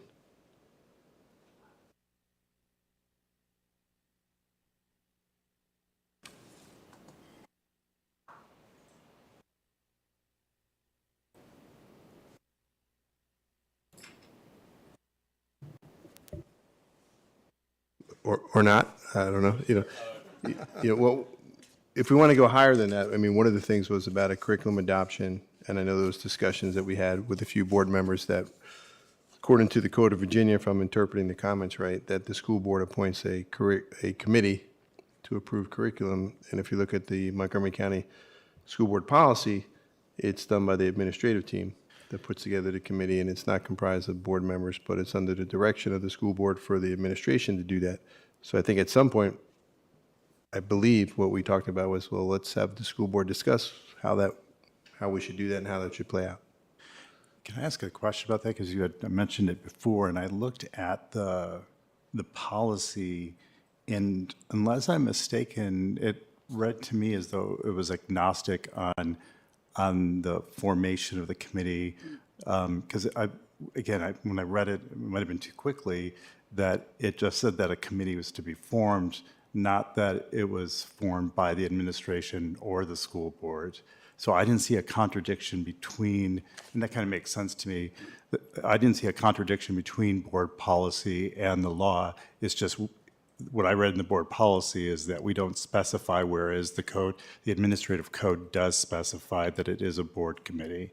I think it reads, if I'm reading it right, and as a lapsed Catholic, I won't hold it against you that you're agnostic on something, but it says MCS policy 6.5-5 textbook and instructional materials, and further on down it says something, again, unless I got it wrong, the evaluation of textbooks shall be conducted by an adoption committee that is representative of the central office supervisor staff, building administrators, classroom teachers, and parents of the students in subject fields in which the adoptions are to be made. Right, that's just to make up the committee, but not the way in which it's formed, nor whether it's an administrative committee or a school board. That's just what the representation should look like on the actual committee. So that's why I didn't see a contradiction between, and it would make sense that you wouldn't have board policy contradict the administrative code. We would hope. But One would hope. Yeah. Well, I appreciate that. That may be a misunderstanding on my part. I misunderstood then what our conversation was. So, that would be my recommendation. We've got the data that suggested that there were probably two different options that the teachers were in favor of. It seems to me, it's a 5-step process. Most of it is oriented toward getting public feedback. And we just heard today that there was concern about the science textbook with difficulty. So my recommendation is, make a recommendation to the board, have the board appoint that committee, provide that information to the committee, and then just go through the remainder of those steps to go through the adoption process. That would be my recommendation. If you're all looking at me, I'm totally fine with that. If we want to move forward, and I think what Dr. Guidry's talking about, and I don't know if you have the most updated survey results because I sent it out on Wednesday afternoon-ish, and I think we had some more results come in after that. We had about 105 responses from teachers that teach elementary language arts programs out of approximately 200. The There wasn't a clear majority when asked which curriculum they would choose, and we know that this isn't the best way to do this. We were just trying to get information somewhat quickly. And there wasn't, I think when I sent it to you, there was a majority. I want to say 50% or 51% or so had selected Benchmark. The next nearest one was Amplify. And then the one after that was a Houghton Mifflin product. But when we got 105 responses, it came down, there is no majority. There's a plurality for, you could argue for Benchmark that came in at 45.7%, and Amplify came in at 26.7%. So I think, and I don't want to speak for you, Dr. Guidry, but you were saying if we're going to pick two, pick those two, let's pilot them or let people review them and go through that and make a determination from there. Yeah, I mean, if it were me, there was a conversation before about the calendar committee. Basically, people be kind of cynical about it. I think that you appoint the committee, you charge the committee, you provide the committee that information, and they go through the process rather than directing them beforehand, because otherwise there's going to be a sense in which there is a foregone conclusion from the adoption process without actually going through it and allowing the community to have its input heard. That's my suggestion. In some of the conversations that I remember Dr. Wickham presenting some of the cases, it seemed like some of the offerings, were, they only offered certain grade levels, perhaps, offerings in only covered certain areas. And I felt like in some of the responses, it seemed like different grade levels preferred different offerings because it spoke more to them as opposed to trying to do a one-size-fits-all solution. So, I mean, as a part of the committee, I guess, are we locked in on having to do one? Is it possible to do a differentiated one across different grade levels that would better fit, or is that something that we let the committee explore and bring us back to recommendation? I mean, I'm fairly new to the field of education, having only been in here for 36 years, and I've not seen that happen anywhere. Linwood, where we have a K-3 curriculum for ELA and then a 5-6 different curriculum. I think that's too disjointed for the children. And while it may meet the needs of the student, of the teacher's request and familiarity with, something that's more phonics and phonemic awareness driven in K1 and 2, and something that may be more content enriched in grades 3, 4, and 5. I've not seen it, so I don't want to say it can't be done, but I mean, I don't think that's appropriate, but it would satisfy what people wanted, but I don't know if that's the way that we should do it. And I think what I think is important, and you all know this, I've been doing this long enough to know that I got trouble making myself happy, no much anybody else, right? But no matter which we pick, there's a segment of teachers that would have selected something else. And that's always going to be the case. So even if we selected, and I'm not saying this, if we made the determination that it was Benchmark, that's 45%, that means the majority of staff selected something else. Right. And that was the one that got the most amount of votes. And those votes only represent half of all the teachers, so you would argue that 75% of people may or may not have wanted something else, right? And so I think we want to do what Dr. Guidry said, put a committee together, give them the charge to go very quickly, because we do have to have a plan in place. I think it's June 7th or 5th, somewhere around that time. Don't hold me to that. And then we have to have this implemented for August. We have to train people. We have to make sure they feel comfortable using these materials. And whatever they decide, though, right, when that committee comes and says, hey, here it is, we all jump on board and hit the ground running right away, if that's what the board wants.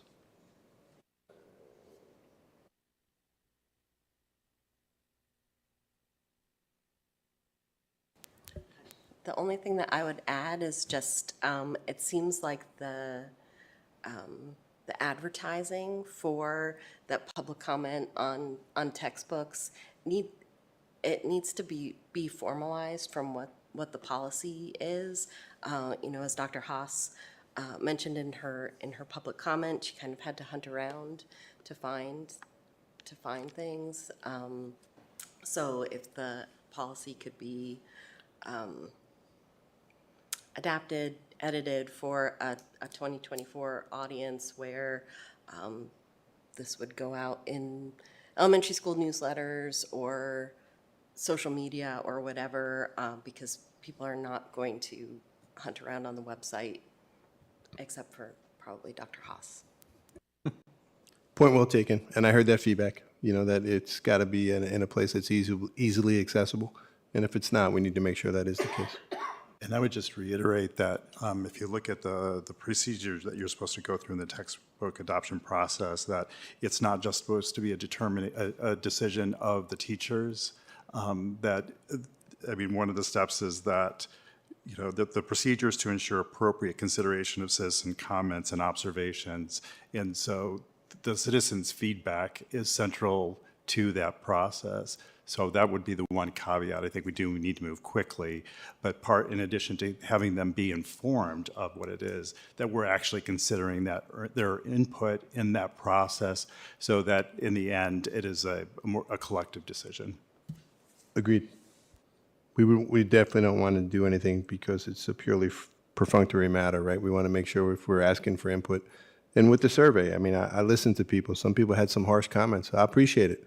There was concern about whether they would be truthful or not for fear that, there may be some feedback that would be negative towards them. But, from what I read, they felt pretty liberal about telling me what they thought about it, which I appreciate, honestly. And otherwise, we're just, we're doing things for the sake of doing them and not really getting feedback, and that's not successful for any of us. I will ask, if you don't mind, so the establishment of the committee is job number one, and we got to get that rolling really quickly. How do y'all want me to do that, or you want to do that, or? I would assume we would handle that like other committees where you would make a recommendation to us and we would approve that, right? Can we work as quickly as bring something to the retreat? Because we have to have something approved by June. It's March 5th, is it today? Yeah. Does that work? Yeah, sure. I'll try to bring something to y'all on Saturday to look at and see if you're okay with it. And if anyone has suggestions on people you think should be on it, let me know. Is that fair? Sure. Let's do it. Sounds good. Thank you all. Great. Any other discussion, board? Okay. Didn't we amend the agenda to include some friendly thing? Yes. Oh, I'm sorry. Yeah, no, yeah, I had an asterisk on that one. I didn't want to skip it, but yeah, we did amend the agenda to have a discussion about the 45-day SOL program, whatever you want to call it, that started this week at some of the schools. So I think there were some board members who had questions and comments about that. Yeah, so I just have a few questions because I know that there was some confusion, and I'm assuming that there was a point person in the central office on this program. Is it possible just to ask that whoever that point person is just a few procedural questions? I know that the administration is not reinventing the wheel and with this, and I'm not asking for a rationale for it, but I have just a few procedural questions. Yeah, totally fine. And I would recommend that's Dr. Wickham.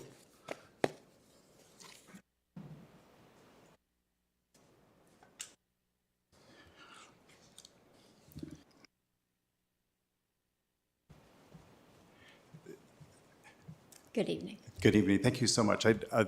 As you probably know, there was some 45-day plans were introduced. I'd say for last 4 or 5 years, we've had multiple principals doing it.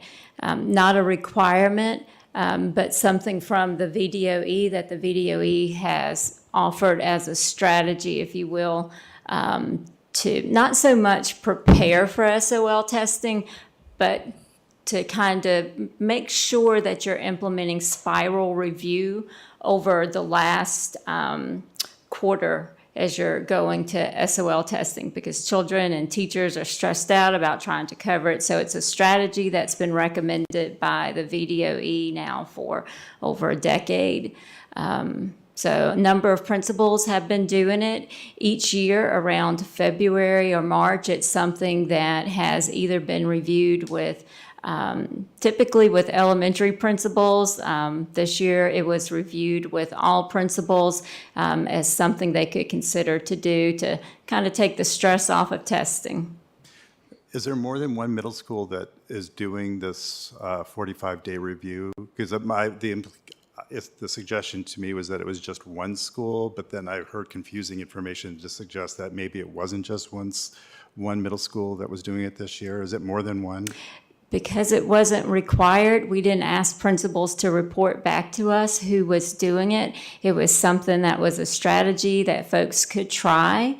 I am aware of a couple of elementary principals that are doing it, but I'm not sure which middle schools are doing it. Perhaps Mr. Simpson, do you know which middle schools are doing a 45-day plan in addition to BMS?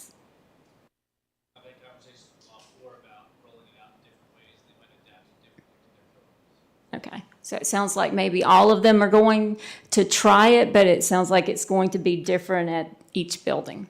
Okay, that's really helpful because I got some contradictory information that it was not across the division, it was just one school.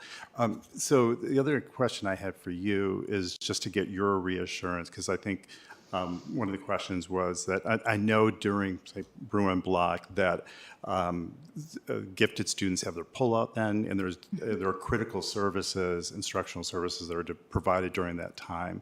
So if a parent in our community has a child that comes home and said, I'm not going to have any more gifted pullout for the rest of the year because they're doing this 45-day review, your message to the community is that somewhere in the chain of command that somebody has misunderstood the instructions from the administration, that those children should still be getting the IEP or gifted services, and that there's some miscommunication or somebody is not following the administration's directions. Is that fair to say? So I personally spoke to the principal about this to ask that question, and I was reassured that if students who are identified as gifted are meeting with their GRT at that time, for example, or if they're getting enrichment opportunities with their GRT, that would continue, and that if students have an IEP and it says that during that time they're supposed to be meeting with their special education teacher, for example, that would continue. Under the law, it has to, if it's in their IEP. Right. Okay, so we have confidence that those services will still be delivered during this 45-day review? Yes. Okay, great. Yes. I don't know if anybody else has any questions, but that was really helpful. Thank you. I would go one step further, that if they're not, reach out to your teacher or the principal or myself directly, because that is our expectation. There was no directive that you have to do this across the division, and that's my understanding. That's correct. Thank you. I had a question. So this is being rolled out. Was there prior warning about this, or was this last minute that it was told to the teachers and students? I know I've had feedback from parents, teachers, and students that are concerned about that they use this time to get work done for school so that they're able to go to sports, they're able to go to their clubs, they're able to do everything and still get to bed on time at a reasonable time. Providing something like this where you take away an open block where they're able to freely work without advanced warning is a real hit to their schedule, and they're looking forward to actually planning out their days and being responsible. If you could speak to that for... I can. I don't know how it was rolled out at this school. Like I said, at a principals meeting, we went through the plan. There's a template from the VDOE. We talked about what that meant, and essentially it's about doing a spiral review as you lead up to SOL testing again. So it's not trying to cram in information at the last minute, but I can't speak to how it was rolled out at individual schools. There were no real guidelines about this is how you do it. It was more, this is what the plan is for, this is why you do it, to just alleviate stress and make sure that any review is happening is really based on learning, engaging activities, and just not, we call it skilled drill and kill at the last minute, because that doesn't support learning. Right. And then the other question is why is this not already built into the standard curriculums of teachers? I mean, I think most teachers do actually build this type of activity into their standard curriculum, that they have spirals towards the end of the year where they're prepping their students for testing purposes. I imagine for many teachers it is. What our administrators of curriculum did, like our math administrator, for example, she went through and she pulled all of the most heavily tested SOL concepts. So all of the SOLs that are on a blueprint that are going to be tested the most, she went through, pulled resources to support teachers. All the content area administrators did the same thing. They went through grade level by grade level, SOL test by SOL test to simplify, make it easier for teachers to say, if you're going to put in extra time for spiral review, here are those concepts that are going to be most heavily tested. So this is your biggest bang for your buck. Yeah, so that makes sense, but this is going into their enrichment times. That's not the standard classroom time, correct?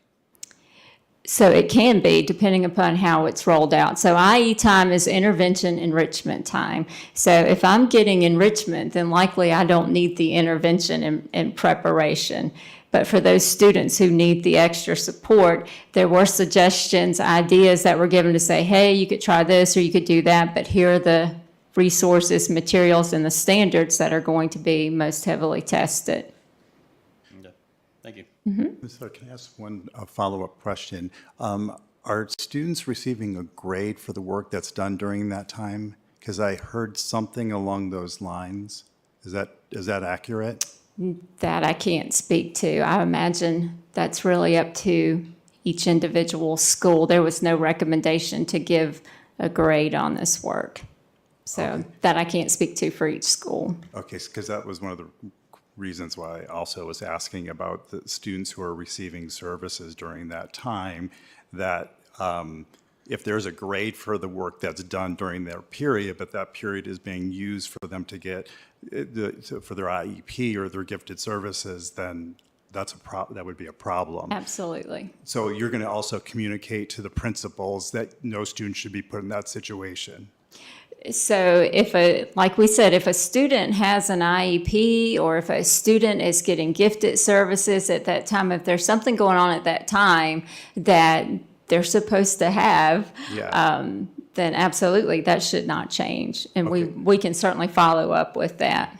Yeah, I would appreciate if you could ensure that the principals know that no student should be put in that situation during this 45-day review. I'd appreciate it.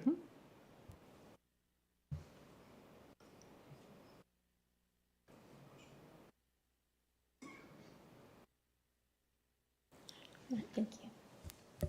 Okay, board, any other questions? Great. All right. Next up is unfinished business. Are there any items of unfinished business?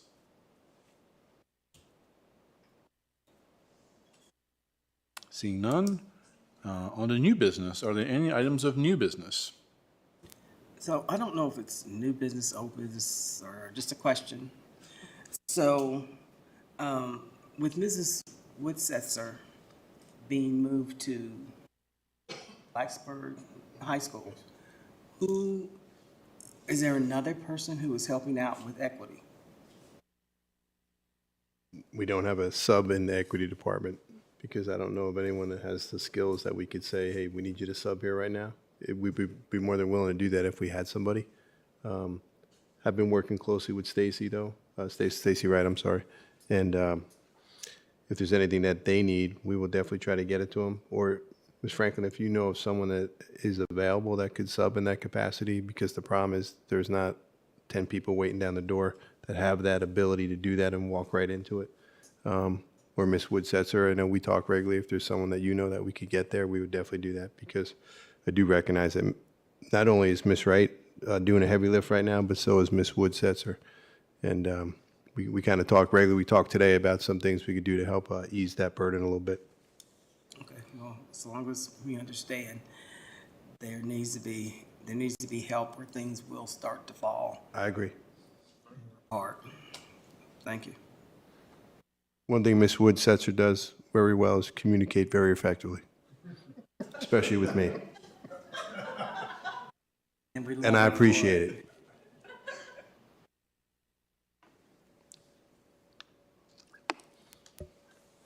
Board, any other items of new business? Or old business, or if you're unsure business? Okay, great. Up to announcements and information. Are there any announcements? I have an announcement. Sorry. I'm sorry, Penny. I have an announcement that's a little more personal in nature. It's not related to my work on the board or my professional life, but in my free time, I've been working to help establish an Imagination Library program in Montgomery County for any of you who are familiar with Dolly Parton's Imagination Library.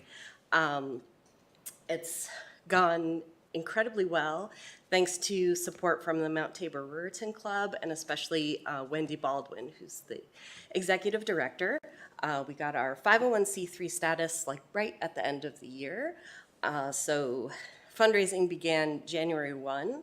As of the end of February, we were able to start enrolling children, which is incredible that we raised that much money in that amount of time. Much more money to be raised. But as of right now, enrollments are about 390, and that's with very little messaging out, a very soft rollout. Christiansburg enrollments are about 2 to 1 to Blacksburg, just so that you all know that. Good. But this program provides free books for any enrolled child, 1 per month from birth to age 5, to help develop pre-literacy skills before they start school, how to hold a book, how to sit quietly and listen, to be excited about opening a book, how to turn a page, because some families don't have printed material at home. Some students need a little extra help, and some children, and some are just excited or to help build that excitement about books. I've talked to Dr. Bragan about this a lot, and he's always been very, very supportive, but I was just very excited, and I wanted to share in the meeting, so thank you. Thanks, Laura.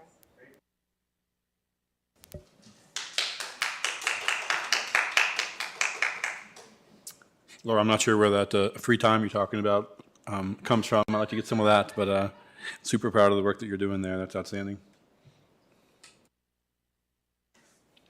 Board, any other announcements? Yeah, great job with that. And also, I've been updating on the SB 283 bill with the Senate for free lunches for all students. That actually went to the House, got recommended to the Education Committee, and passed out of the Education Committee, and passed in the House with some amendments with 84 yeas and 14 nays. And then went back to the Senate and passed 39-1. So that should be headed on to the governor's office here shortly. So hopefully next year we'll be providing free lunch and free breakfast to all students in Virginia.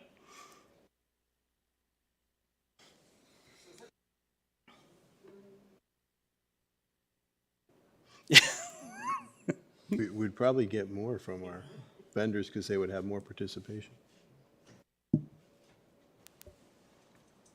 Okay, board.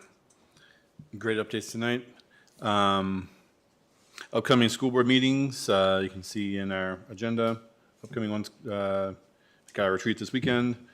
Looking forward to that. And then our next. Question about parking. Yeah, there's some information. So, yeah, you can park in the self-parking lot, and they're going to give us a little card that you can scan on your way out to take care of parking. Great. All right. Next up, closed session. Do I have a motion to enter into closed session as authorized by Section 2.2-3711 of the Code of Virginia to discuss 1 student matter and 3 personnel matters? So moved. Second. Motion by Dr. Guitry and a second by Dr. Roundtree. Any discussion? Ms. Osborne, please call the roll. Ms. Bond? Ms. Franklin? Dr. Guitry? Yes. Ms. Parton? Yes. Ms. Purcell, Yes. Dr. Roundtree, Yes. Mr. Hudson. Yes. In favor. Motion carries. We are in closed session.